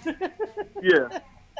Yo, so, and you know what I know you're right? Because he has a Frank in Eric I got injured. This is Murray, I think it is. Right? Yeah. So, all right, let's go to Mudiay, right? So, listen, CP, I think, I heard I got a text just now, right? Mm. They said Mudiay turned the ball over in the locker room. He just turned it over again in the locker room. He just turned it over again. He just did it. They said he went into triple coverage in the locker room. He saw Hardaway and Trier there. Fell down and turned the ball over. He went in between them. Yeah, and then he turned the ball over in between them. Started yelling at the locker he did it again. Yo, Frank was the second best player on the Knicks tonight. He didn't score no points, but the team got increasingly better when he was on the floor. That is a fact. Listen, I don't even think Harden really scored at him like that. To be honest, I watched every possession because I'm a Frank fan. I'm El Presidente, bonjour. Of the Frank. He just said French and Spanish in one take. Go ahead, Bags. You're the man, bro. Go ahead, bro. Yeah. He did not score on him like that. He had, it's difficult to score on Frank. It's a fact. And James Harden, as great as he is, and as much foul shots he did, but he scored all them points with Hardaway. Why would you have Hardaway and Mudiay on James Harden? How dumb can you be? Yeah, he torched Timmy and Mudiay. Well, see, what they were doing But they were forced. Like I don't blame that so much on the scheme because when Frank was in, he was on Harden, and they were just running so many screens to get him off. Like that was, I get that. But I agree with you. Like when Frank wasn't in the game, like why wasn't Frank in the game? Like he should have just been in the game every time Harden was in the game. That should have just been like his assignment. I thought that's what I wanted to see, man. Like give him the challenge. And, let Frank shadow this dude. I just want to throw this out there because it's the third straight game. Yeah. I've been randomly tracking this for 3 straight games. But this is the third straight game where our bench has had more assists than our starters. So our bench today with Frank and Trier had 9 assists. Our starters had 6 assists. We had 15 assists total as a team, which is, like, I don't even want to get into how pathetic that is. Yeah, man. Not only that, too, I have to admit this, right? And I'm going to be in the minority in this one. Trier had a good game scoring-wise, but he did a lot of dumb shit today, too. He had the Moody disease. It's going around in the Knicks locker room. It's dribble in between defenders on their feet. There's a disease going on. They got to get it fixed because they have a disease going on where, I don't know, they have tunnel vision, and they just, you can predict Trier's turnovers before they happen. That's how confident I am. What this guy needs to pass the ball. But it was funny because Hardaway's like, wait. Hardaway's like, whoa. He's yelling at him for not passing the ball. Hardaway's the king of shooting, going on a 3-1 fast break, shooting a contested 3 like an idiot. He does this all the time. So he has some damn nerve to complain about Trier shooting the ball. You know what I'm saying? It's like, that was pretty funny, man. Fisto needs to get on his job, man, because I don't know if he's going to last those 4 years, man, because that politician talk is not going to work with New Yorkers for that long. You're going to start to see 2-3 zones, all these dumb stuff he do. He cannot be doing this, man. Yeah, Go ahead, Jails. Appreciate the call, Max. Go ahead, Jails. Now, I'm going to say this because, actually, like, I'm not even mad at Enos right now because I just kind of took a peek at what Enos was saying. Mm-hmm. I kind of blame this on Fizz, dog. Like, because in what way? Fizz was not straight up with Enos from the jump. He was playing politician with Enos, and that's the problem we have from the 2 weeks ago when Luke Cornett was coming back and Mitch was coming back. They put out something that said, you know what, we're gonna experiment with a 2 center lineup, and I was sitting here like, what? Like what? So that doesn't seem really like, who are you gonna sit? You're gonna sit Von Lay to have a 2 center lineup? Like who are you sitting? Didn't really make sense. It didn't really make sense. It didn't seem realistic. I thought he's trying to keep everybody happy. And then I'm reading the quote from this morning. Enos said that this morning Fizz told him that he was going to start. Oh, today? Yeah, I just read that on Twitter. Wow. But like, you're allowed to change your mind. Yeah. That's true. You are. I mean, he's getting paid $18 million a year. It's not like he's some vet min guy like it's fighting for his career. This guy is on $18 million a year. He's already made $54 million the last 3 years. Like, he's probably made in his career close to $100 million already. So he's not exactly like I'm all about his battle against Erdogan. That's fine. I'm good with that. Like, awesome dude. I don't feel bad for him when it comes to basketball because he's been sitting there all year throwing out passive aggressive BS on Twitter. He's not been a team player. As soon as he gets the ball, he's just in the post. He's just like he'll set a screen, right? He likes to set a screen, but not actually set the screen and immediately just run into the post. I legit saw a possession. I saw a possession this year, which I'll never forget. I think I'll try and find it if I still have it clipped, and I'll tweet it out after this. He had a possession this year where Moutier was posting up. Cantor threw the ball into him from the perimeter, right? Because he was posting up. Throws the ball into Moutier, and then runs in right next to him to ask for the ball back for a post-up. Like, I'm sorry. Like, I don't care. I'm so done with this guy about how he's being – like, if he's as good as he thinks he is, right? If he thinks he's as good as he thinks he is, how come 29 other NBA teams have zero interest in training for him? It's a fact. Yeah. Like, you suck, dude. I'm sorry. You're not better than Mitch. Like, you're not better. Like, if Mitch could just stop fouling, you would never play, first of all. You just would never play. That's true. You're not better than even like Von Lay's little 6'9" shrimp butt getting kicked around at the 5. You're probably not even better than Cornette at the 5. Yeah. So, like, what are you? You're a nothing player. He's just not impacting. He's just not impacting the game the way this game is played these days, man. He just doesn't have that positive impact on the game. But it is what it is, man. I'd like to see this thing get cleaned up. I thought after the Noah thing we were done dealing with all this drama. But he's the last one, man. He's the last one. All right, one more call before we get to the player ratings. Rock from ATL, he wants to talk about the effort of the team in the last couple of days. Rock, how you feeling, bro? Fellas, I'm good. How's everybody? Pretty good, man. What's your takes on tonight's game? I thought the effort was good. I thought they played hard, especially in the first half. And then I saw that third quarter slip coming, especially because it was still so close at the end of the half. But they fought back, and it was an encouraging game to watch. And I know a lot of people are giving that Moutier hate, which is normal.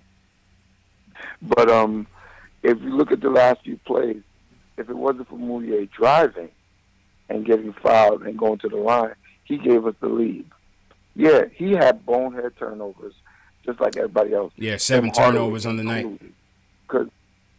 Exactly. You know what I mean? But my thing is, look at Tim Hardaway with that defensive play when we were up.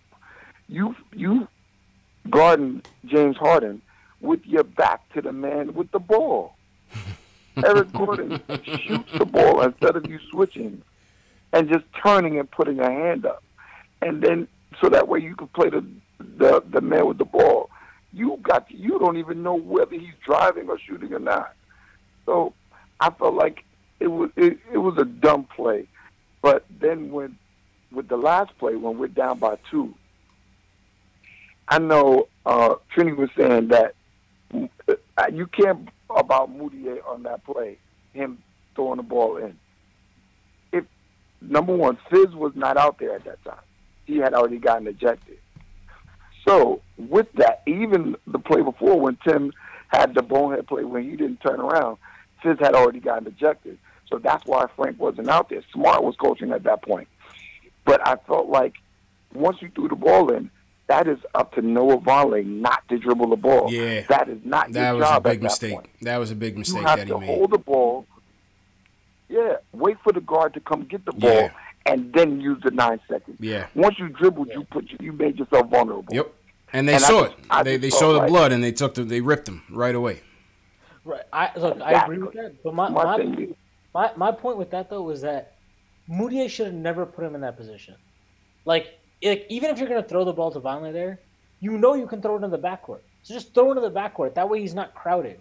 He threw it to him basically in a corner, right? Threw it to him in a corner. And yeah, I agree with you, Vonleh. Vonleh messed up. I'm not putting it all on Moutier. That's wrong. If I suggested that, I was wrong to suggest that. I wasn't trying to do that. But to me, he has to take the majority of the blame there because you expect your point guard, your primary ball handler, the guy that is inbounding the ball there, he's inbounding the ball because you expect him to make the high IQ decision. And he did not make the high IQ decision. So everything just rolls downhill. But you can't. So I agree with you though. Vonleh deserves a lot of blame too. Go ahead, Rock. But my thing is you can't throw the ball to where the player doesn't run.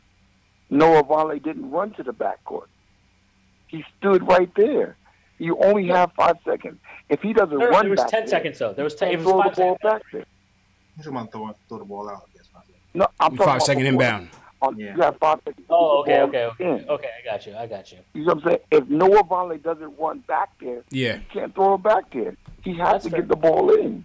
That's fair. Yeah, that's fair. You see what I'm saying? So my thing is, if that's an IQ as a whole. Yeah. If nobody runs back there, that's the coaches on down to the players. Yeah. He can't throw it back there. At that point, he's helpless because he can only throw the ball where a wide open player is. And I just felt like Keith Smart didn't draw up a good play, and that's what happened. And it was a good effort. You appreciate the effort, especially as a Knicks fan. But there was a lot of bonehead plays, and I love Knicks, Frank Ntilikina's effort. Mm-hmm. But I would rather trade for Dennis Smith Jr. than and then try to grab someone else and then go for another point guard. I feel like in the draft with the talent that's in the draft, and I'm about to end because I know you guys got a lot of calls. Yep. But with the talent that's in the draft, try to trade for a point guard and then get more talent through the draft rather than use a pick for a point guard right now. I just don't see. I think John Morant is a good point guard, but I don't. I got to see if he's. I don't know. JLs, where are you at on that? Appreciate the call, Rock. Everybody knows I don't like Dennis Everybody. Yeah, yeah, I wouldn't want him. Like I think somebody else kind of illustrated that point perfectly for me. Is like the point guards that there are. I know, like, to me, he projects to be a lead point guard, but he's not that lead point guard that's going to organize people and get to the right places and actually pass. So I want my point guards to pass. Who's going to be like a lead point guard? So for me, like, literally, I've seen a John Morant. I think he'll be dope as a point guard because I actually like his vision. Foremost, his vision, and I think he will be able to actually run the offense and get people easy shots. So yeah, I'm higher on Morant than Dennis Smith Jr. Shwinny, where are you at on the DSJ hype? I am not interested in any player who in a second year of his career leaves the team because of trade rumors. Yo, I'm telling you, man. Stay far away from this kid. I've been telling people. It's buyer's remorse. You can get away with that in Dallas. That's not going to fly in New York. That's not going to fly, man. Compare the way how Frank handled being in trade rumors, now Dennis Smith. And not just trade rumors, getting DNP, CD, like, all that stuff.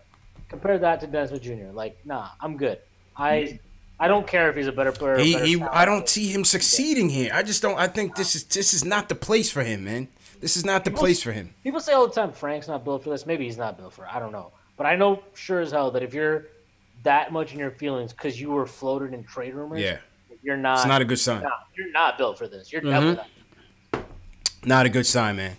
All right, before we get to the player ratings, I know we got some more people on the phones. We're going to get to those people as well. I see Ernesto in there. I see Delano in there. I see Medina in there. We're going to get to you guys as well. Shout out everybody in the chat on this post-game live Wednesday night. Knicks, hit that thumbs up button for your boys. CP from the Knicks Fan TV. My man JL's from the Nick of Time show's in the building. My man Schwinny from Posting and Toasting is in the building. Just recapping this 114-110 diabolical loss at the Garden.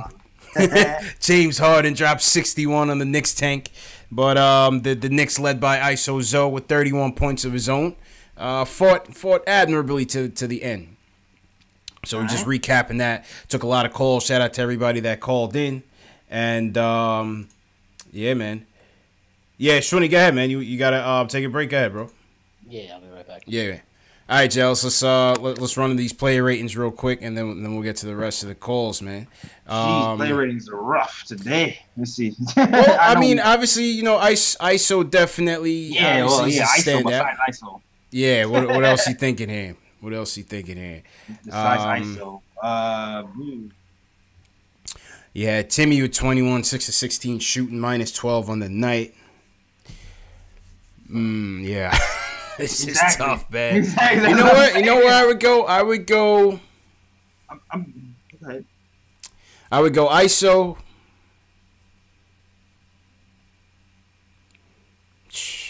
Jeez. Yeah. I like Mitch's game. I like what Mitch did out there. That's what I'm thinking too. I'm thinking Mitch. I like what Mitch did out there. Shout out to Mitch. 12 points, couple blocks. I would say ISO 1, Mitch 2. I guess you can go Timmy. You know, you can go Timmy 2 or 3 with 21 points. 21 points, you know, shooting percentage was terrible, but 4 rebounds. Yeah, I think I would go ISO, Timmy, and Mitch tonight would be my three standouts. What do you guys think in the chat, man? Who are your 3 standouts from tonight's game? Where are you going with this, Jales?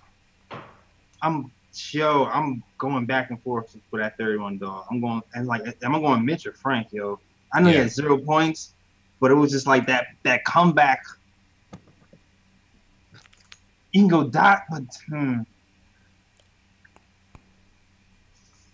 I'm gonna go ISO for sure 1. Yeah. That's the easy one. Mitch 2. Man. Tim did great in the first half. Yeah, they had a good first half. Frank brought us back within 2.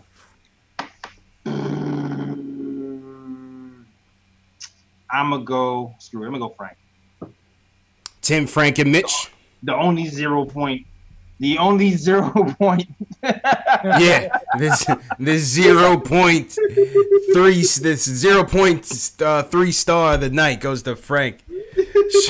Schwinny, who your I guess your 3 notables in tonight's loss here? Trier, Frank, Mitch. Yeah, that's what I said. I said Trier. No, I said Trier, Timmy, Mitch. That's what I went. I went Trier, Timmy, Mitch. But I thought Frank was definitely up there. Fourth quarter. Say that again?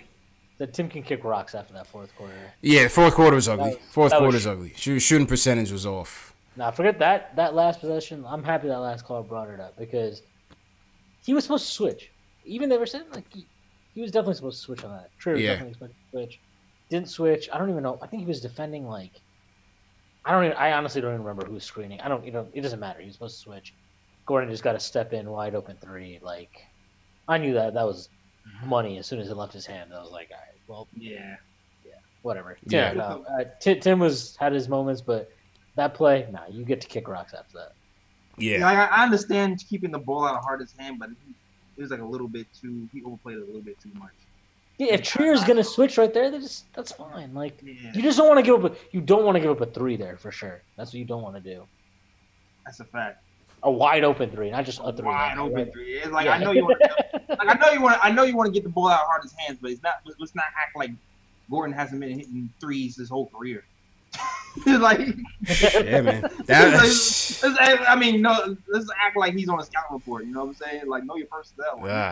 That was a tough one, man. Tough possession to watch, man. Absolutely, man. Yeah, Tim Hardaway Jr.'s fourth quarter defense. For fourth quarter, everything, man. He's the fourth quarter turnover. Yeah, chucking the turnovers and the defense in the fourth quarter. You remember that possession where I think it was in the third quarter though, but there was that one possession where he kept trying to take like Gordon off the dribble and Gordon kept poking it away from him.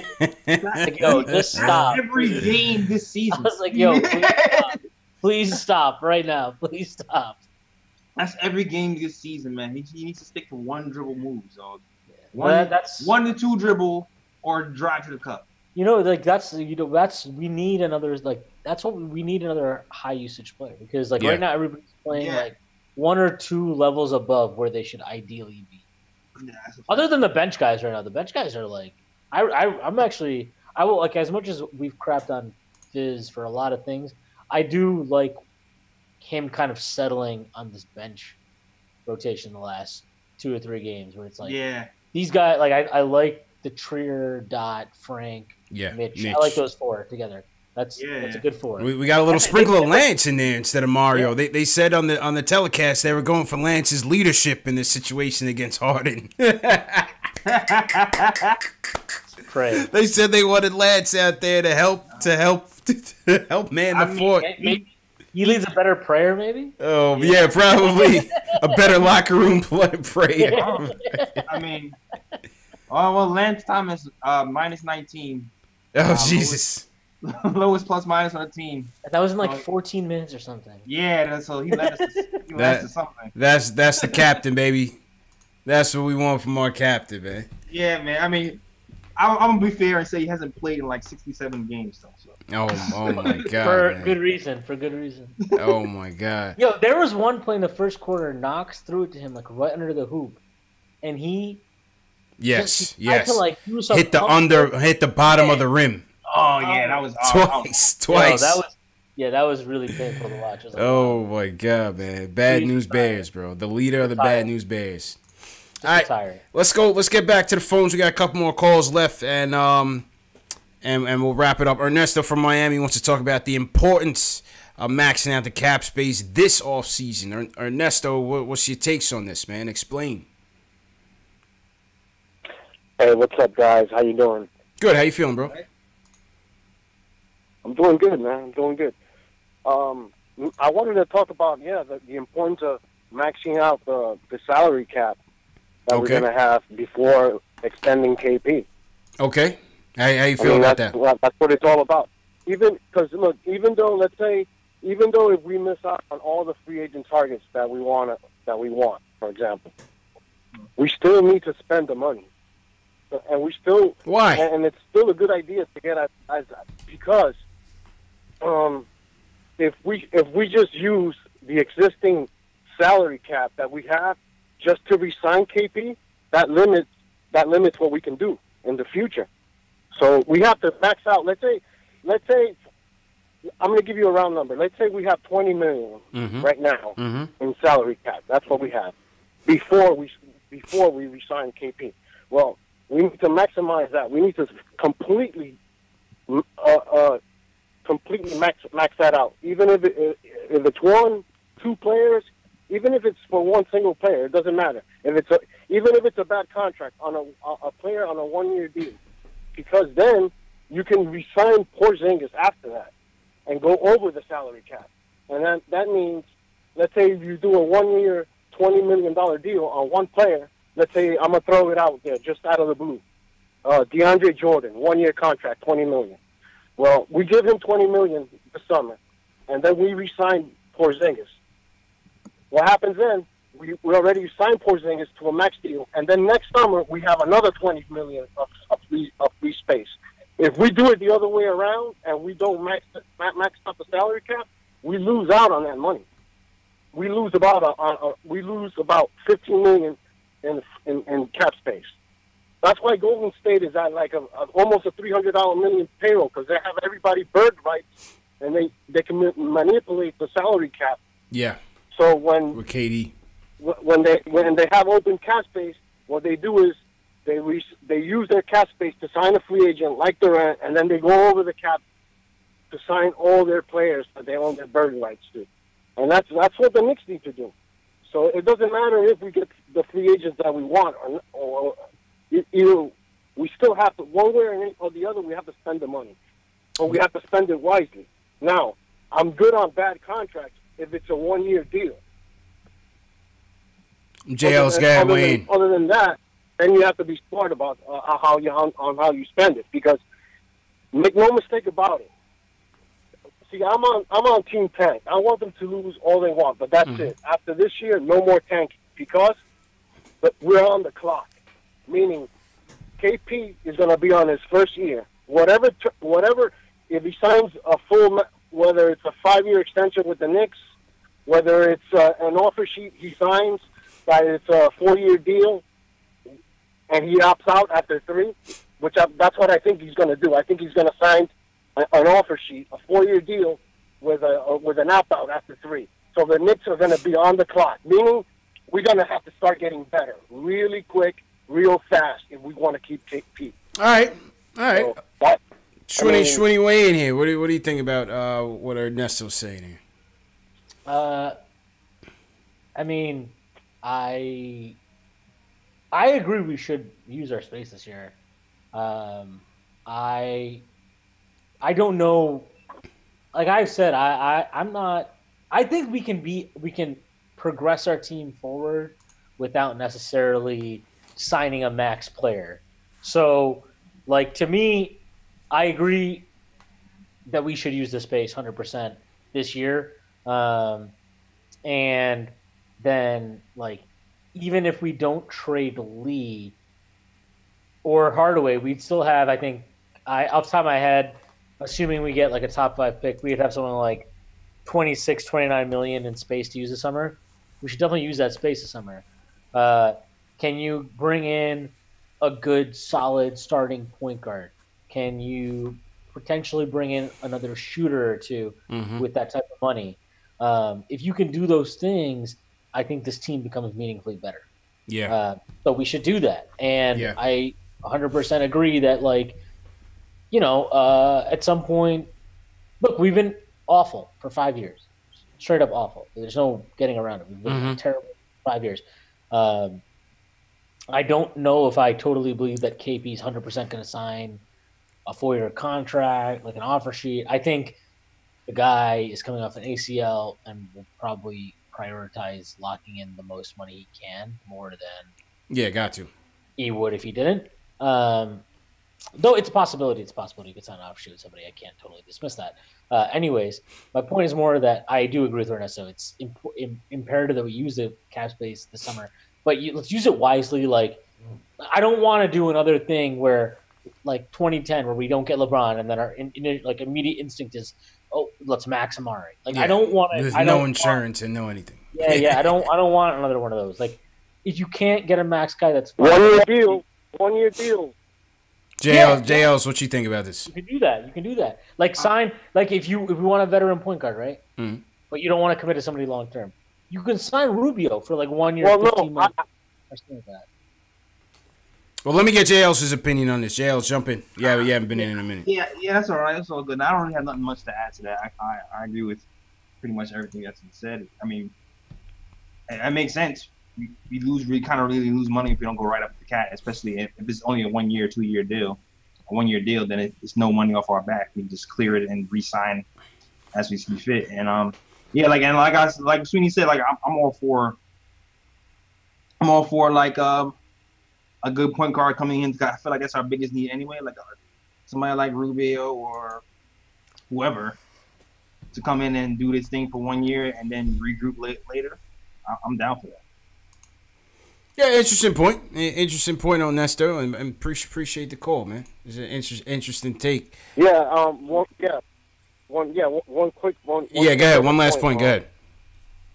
Yeah, I think. I mean, point guard is that's our best need, and it's what's gonna make us better really quick. Mm-hmm. I think Frank has the potential to be our point guard, but he's not there yet. But on a championship team, at least Frank has the potential to be a backup on a championship team. I can see him being that guy. But we do need a starting point guard. And I think Kemba Walker's the way to go. I mean, Ernesto's in the Kemba bag. Okay. Would you max Kemba? Because I think that's what it would take. Around $25 billion, no more than that per year. You're gonna have to max out Kemba Walker every dime that you have. Yeah. Every dime available to him. Charlotte's definitely giving him a max. They're definitely. Yep. MJ's gonna bring him back. Absolutely. Yep. MJ probably bet on that shit. He called his bookie like, I bet you I could sign Kemba Walker, bro. How much you want to bet? Bet me on that. The roll. Bet me on that. All right, Ernesto, appreciate you, bro. It's a good call. Ernesto on his Kemba. Kemba's having a good year, man. Deservedly so. All right, next call goes to Medina from Jersey. He wants to talk about the game and free agency. Medina, how you feeling, bro? What's up, guys? I came across your YouTube page while I was searching for Nick highlights. So appreciate that you guys do this. Hey, man, you came to the right place, bro. I hope you subscribe to the channels. Not just Knicks Fan TV, not just the Nick of Time show, but I hope you're also reader of Posting and Toasting, Medina. This is it, man. Don't get no better than this. You got the Frazier Posting and Toasting. What you call it? Yeah, but quick point is, what's you see that highlight with Hardaway and Trier? You see that's brewing right there, right? You know that's not going to end well. Nah, I don't think so, man. I don't think so. Dudes in the league will tell you they get into it all the time in practice, in games. Listen, Michael Jordan used to slap players across the face. He knocked Steve Kerr's teeth out, man. Yeah. It's all love, I don't think it. I don't know. I mean, you might feel like I don't know. I see something there. Maybe I'm just overreacting about it. But second point, a lot of players see what Kanter, is going through right now. And players see that. They're like, that's how they treat players in New York. This is the second player that's coming out, being dysfunctional already with the organization, with players. Players don't want to come to that. You know what I mean? I'm sorry. Nobody thinks that Kanter crying about his minutes in a contract year is about dysfunction. That's about Kanter prioritizing his money over anything else. Like, Kanter can... No, that's... We didn't force him here. I'm not. And you know what? And if you're talking about Melo, look at what Melo's doing right now. Like Melo can cry all about how we treated him wrong. You know, all I know is that man took the money at every turn. He had no problem taking the money, and then he left and said he was going to prove all the doubters wrong. And what did he prove? He proved all of us right.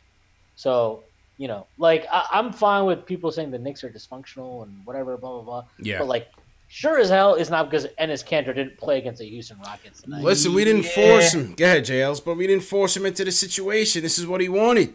Yeah, he opted in. Nobody forced him. He wanted the money. He knew he couldn't get that money from anywhere else, so he took the money. I mean, it's to me right now, it seems like Fizz has more of a reputation as a player's coach than a coach that goes the wrong way. I mean, he's kind of like, you know, two losses and like 105 wins. Like, if you ask all these players around the league, would you want to play for Fizz? Most of them would say yes. So I'm not really going to worry about Enes Kanter too much. You know what I'm saying? You have LeBron James backing you up. I'm just saying, if we piss off Ennis, we probably increase our chances of signing Kevin Durant.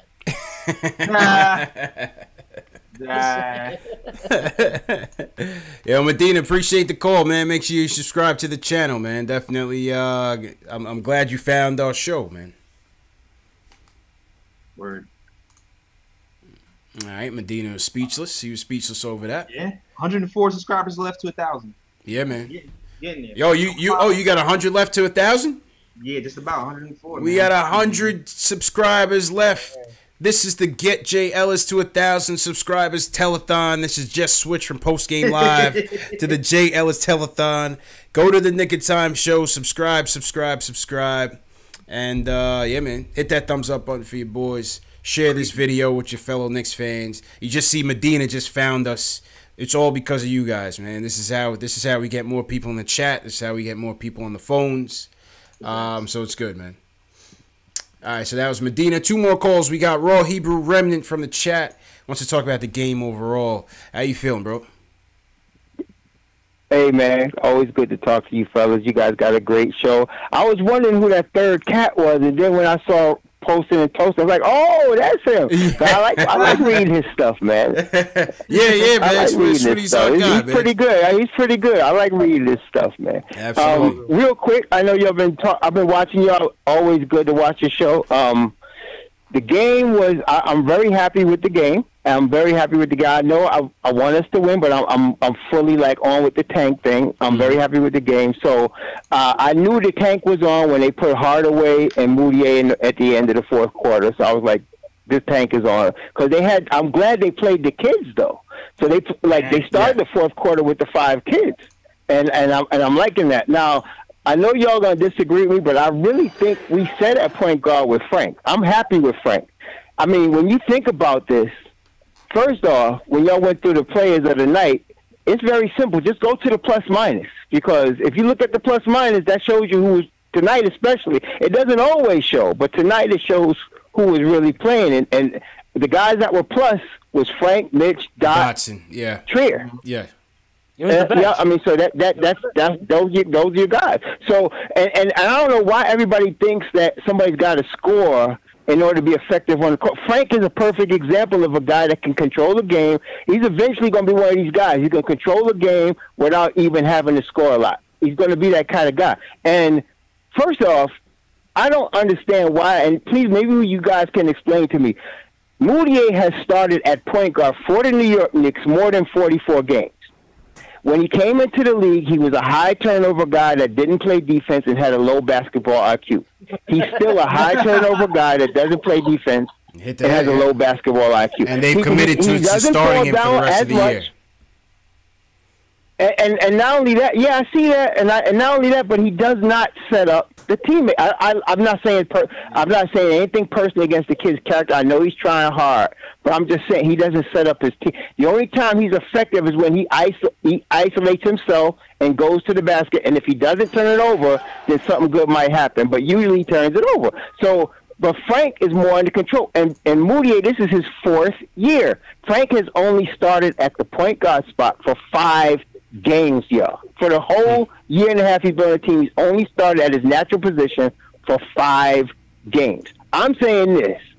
If you want to judge the kid, let's let him start at the point for 20 games, 25 games. If he stink after that, okay. But I don't think you can judge him unless you've given him that shot. And no, but they haven't yet. So I'm saying, from what I'm seeing, from what I see with this kid, I think he's the answer. I can understand why somebody will, but we just impatient. If we just wait, KP is 23. So you bring KP in next year, he's 24. Frank is 21. Let them guys play together for a year. And this thing with John Morant, I'm not saying John Morant is not good, but you know, we tend to think because some kid is dunking on who gives a crap state that he's going to come in the NBA and dominate. He's going to take 2 or 3 years to develop himself. I mean, he's got talent, but we've already invested time in Frank, and I'm thinking he's really the answer. I'm thinking, what do y'all think? I like the idea of getting either a Tobias Harris or a Rozier. I don't think we can get both of them because we have to get rid of both Lee and Hardaway. We can't get both of those guys unless we get rid of both Lee and Hardaway. But I'm thinking we can get Rozier between like 20 and 22 million a year, which won't kill all our cap space. And I'm thinking we can probably, if we do that, we might be able to re-sign Von Lee. But if we need to get rid of Von Lee to get Timmy Hardaway out of here with his contract, I'm all for that, but I'm just saying, I think one of those two guys, because if you want to bring in a veteran guy like Rozier is not like, I mean, what is he, like 25? He's not a real, like, veteran guy, but he's been in big spots, obviously. And so I'm thinking he's got the heart to play. He's not a dumb player. He's a high IQ guy. I like him, but I don't think we should dump on Frank like that because if you just wait another year and give the boy a chance, like he hasn't gotten a full chance. You can't keep yanking him back and forth, and then when he goes 0 for 7, but he's +8, he stink. Whereas Moutier got 7 turnovers, and people talk about what he scored. I mean, come on. I mean, whenever I want to know some stats. If Moutier scores over 20, how many games have we won when Moutier scored over 20? That's what I want to know because.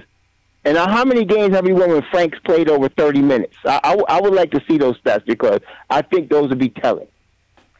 I think those would be telling. Well, anyway, I don't want to keep that. I appreciate you, bro. Go ahead, Sweeney. I agree with you because, to me, I've always thought this. I think turnovers are way worse than missed shots. Because on a missed shot, what happens on a missed shot? You can get an offensive rebound. You get another possession. On a turnover, there's nothing good that comes from a turnover. You either just threw the ball out of bounds so the other team gets the ball, or it's a live ball turnover and they end a fast break either way. And like, how many of his possessions? 90 seconds. How many possessions of his today ended in points the other way? I have no idea, but like I know that garbage turnover. He had like 2 garbage turnovers at the end of the game that ended in the Rockets getting points the other way. Yeah. So like, I agree with him. Like Frank hasn't gotten I actually think it was 9 games, not 5, but like either way, 9 games. And then they had one horrible quarter against 60 seconds. And then that entire starting lineup has never actually played since then. So, and that's been our only plus starting lineup. Yeah. So, I think we were 3-6 that starting lineup. With every other starting lineup, let me just do this math real quick. We're 7-30. So I would say that maybe that lineup was better than every other lineup we put out there. I don't know, but they didn't get a fair shot. I'll say that. Nah, definitely didn't. It is interesting to see how this organization has prioritized Moutier over Frank. I was with Raw Hebrew Remnant. Earlier this year. I was saying, why not put Frank out there and just see what's happening. But at the same time, I don't know. I kind of do see why they wanted to see what Moutier and Moutier could bring to the table in terms of maybe a backup plan C, plan D option in free agency. But, we'll see. We'll see, man. Next call, Delano. Delano, last call of the night, man. How you feeling, bro?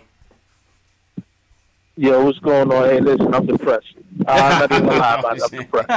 What happened, man? Here's my thing. Yeah.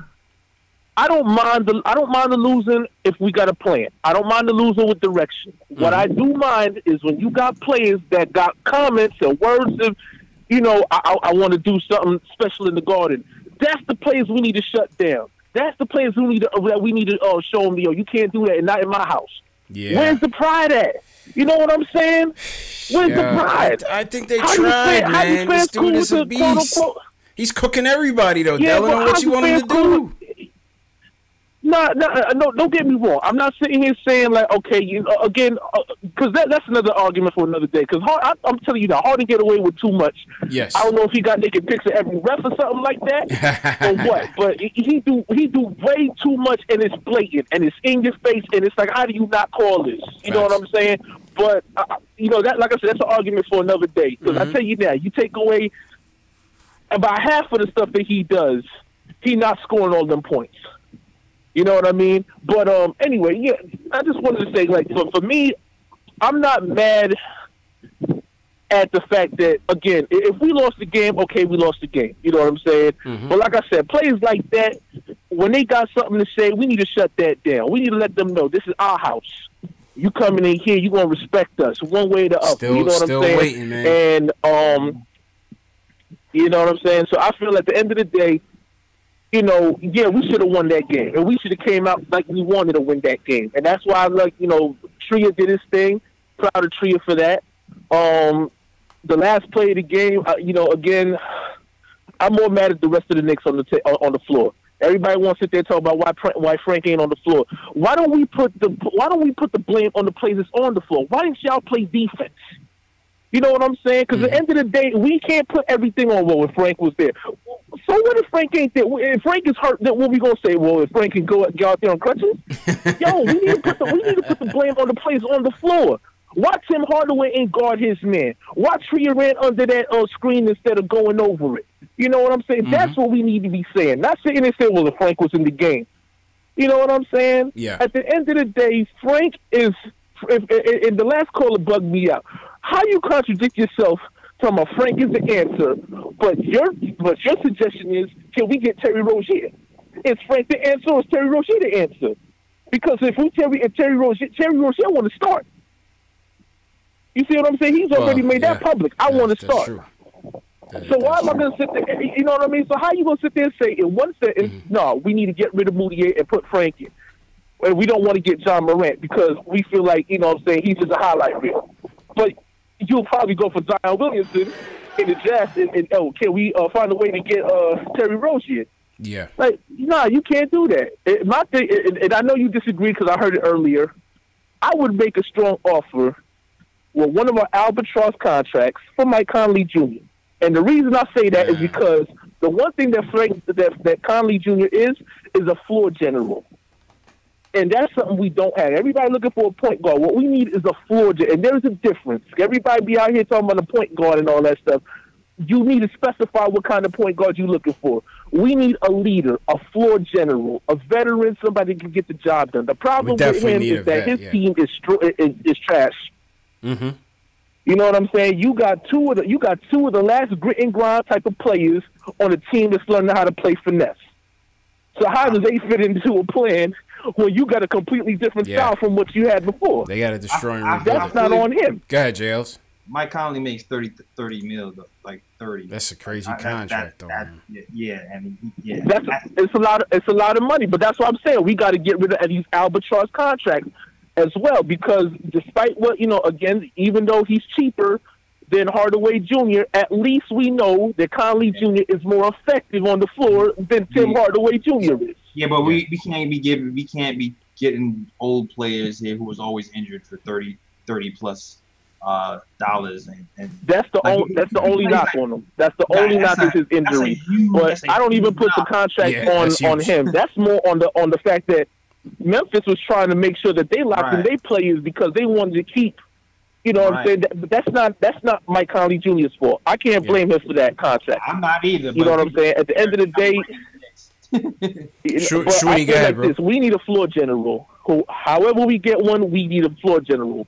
Not just any point guard, not just a defensive specialist, not just some 3-point specialist. We need a floor general. And everybody sitting here talking all that stuff about tanking. Where's y'all pride at? When did we start? When do we think it's okay to lose just to lose? You know what I'm saying? Y'all got more pride than sitting there saying we better than the Brooklyn Nets, and they in the playoffs and we not. You know what I'm saying? Don't talk to me about not being a fan. I'm a fan for real. if we, you know what I'm saying, I'm cool. I'm cool with losing if we got purpose. But some games we need to go out there and show that we ain't nobody's doormat. That's true. That's true. Delano with his 2 cents. Appreciate the call, Delano. Go ahead, Swinny. Wrap it up for us. I agree. Like I've said that for a long time. I don't like that. I think there are nights that we just need to put somebody on their ass because there are too many nights that people come into the Garden and they're like, tonight's my career night. I'm gonna. Yeah, I was scared when he said that shit, man. And like whatever. I mean, whatever. Tonight I thought they actually. I thought they played like they gave. Oh yeah, they gave it their all, man. Wasn't I mean, you can say like, yeah, well, Harden put up 61. He did put up 61. No one can deny that. But like, I didn't think it was like they just. I mean, it was a 4-point game. Yeah. It came down like it wasn't like they just let the Rockets do whatever. Like it was a tight game. With regards to I agree with him also about we need a floor general. Do I think that like if I could just trade Courtney Lee and Tim Hardaway Jr. for Mike Conley, I would just do it. Yeah, I would. But like I don't think that we can just I don't think so. And so you got to really think about like, are you willing to take in Mike Conley and cut in basically into all of or most of your cap space, and like that's basically your summer. That's like Amari. That's Amari all over again, though. I mean, it's different because it's only 2 years left, but like still, that's it. That's your team now for 2 years. Yeah, but he's not gonna play 20. I agree that's what I'm saying. Is like it's like is that worth it? Like I don't think it's worth it. That's why like I don't know. I agree with what he is saying. I don't think Conley is the guy. I don't know who's the guy, but like we don't make millions of dollars. We don't get paid to make decisions for like we just get not paid to talk shit about them. Facts. yeah, exactly. We just don't get paid to talk. But yeah, man. With that being said, I think this is a perfect segue to wrap it up. My man J. Ellis can't even keep his eyes open. Schwinny's, I'm faded. Schwinny's faded. It was a good talk, though. I mean, listen, at the very least, if we're not going to win the game, you at least ask for games like this, and we get a lot of conversation going. So shout out to everybody that called in. Shout out to everybody that weighed in on the chat. Go ahead, JLs. Yeah, let me shout out new subscribers. Yeah. Crossfly Paper, what up? Thanks for joining KOT. Mark Swift as well, and Sang Freud 929. Thanks for joining. Yep. Absolutely. I also see Jamie Lee 10 in your chat was asking, is there a way for overseas callers to weigh in? I'm going to get that figured out. I want to get some of you guys from overseas in here connected, whether it's through Discord or Skype or something. I'm going to figure that part out and get some international people in here. Yeah. Yeah, man. All right, Jay, let's get and promote your stuff while we wrap up, man. Cool. Podcast just dropped today. Definitely check that out. It's on YouTube, SoundCloud, iTunes, Google Play, Spotify. I'm on Spotify now. Yes, sir. Yeah. Stitcher. I'm on a bunch of places. I'm all over the place. So definitely check that out. Also check out all the social medias that just popped up on the screen right there. The KOT Show on Instagram. The Nick of Time Show the KOT Show. The KOT Show on Twitter. I'm sorry. Yeah. The Nick of Time Show on Instagram and the Nick Time Podcast on Facebook, so check that out as well. And also be sure to cop my merch. I have no merch for me right now, but you know what it is. I'm about to have some Porzingis God knitted caps, and definitely get the hoodies. This is real hoodie season right now. It's hoodie season, man. This is layer up. Definitely get your hoodies. Porzingis God. I got Knox hoodies, Frank hoodies. Ron Baker hoodies is still out there popping. All right. Wichita loves Ron. Ron Bigger got traded, and then people was like, "Yo, give me that Ron too." Absolutely, man. It's cold now to get the Ron hoodie. Factuals, man. Schwinny, where can the people find you at? You can find me at Schwinny Poo with an H at the end, not like poo. On Twitter, and then I also write on Posting and Toasting. I will have the recap of the game up at some point tomorrow. So if you want to hear more of my diatribes in much more colorful language, you're going to read that tomorrow. Yeah, man. Shwinny, appreciate the time, man. Definitely appreciate it. Yeah, man. And yo, everybody that came in tonight, shout out to everybody that came through. I think we had almost 300 people in the chat tonight. So obviously, when you get close games like this, when you get wins like some wins like we got, the 10 wins that we have, you get a lot of people in the chat. So shout out to everybody that came in. Shout out to all the new watchers. Hit that thumbs up button for you boys. Definitely subscribe to the channel. This show is available in podcast form if audio's easier for you when you're at work and stuff the next day. It's under Knicks Fan TV on Spotify, Google Play, iTunes, and Stitcher. So if you're better with the audio, you can check out the show on the Knicks Fan TV on those platforms. The merch is also open. We got the Knicks Fan TV logo shirt. We got the Mitch Please t-shirt. We got the Young Core t-shirt also on Teespring. So that link is in the video description. So if you guys are interested in the merch, definitely hit that link and cop your tees. We got hoodies available too. We got phone cases available too. You know what I mean? The flagship logo phone case. So merchandise store is definitely rounding into shape. And yeah, man, shout out to everybody for once again coming through. Keith Sinclair, G, Above the Rim, D Grant, Matt B, everybody on Facebook, Twitter, Periscope. Thanks for watching. And yeah, man, we'll see big game Friday night, Battle of the Boroughs. We can't let these Nets embarrass us. We got to go into Brooklyn and make a statement. So hopefully we show out for that game, man. Yeah, man. All right, Schwinny JLs, I'll see you guys, man. Thanks again for your time. Thanks again, everybody, for watching, man. Peace.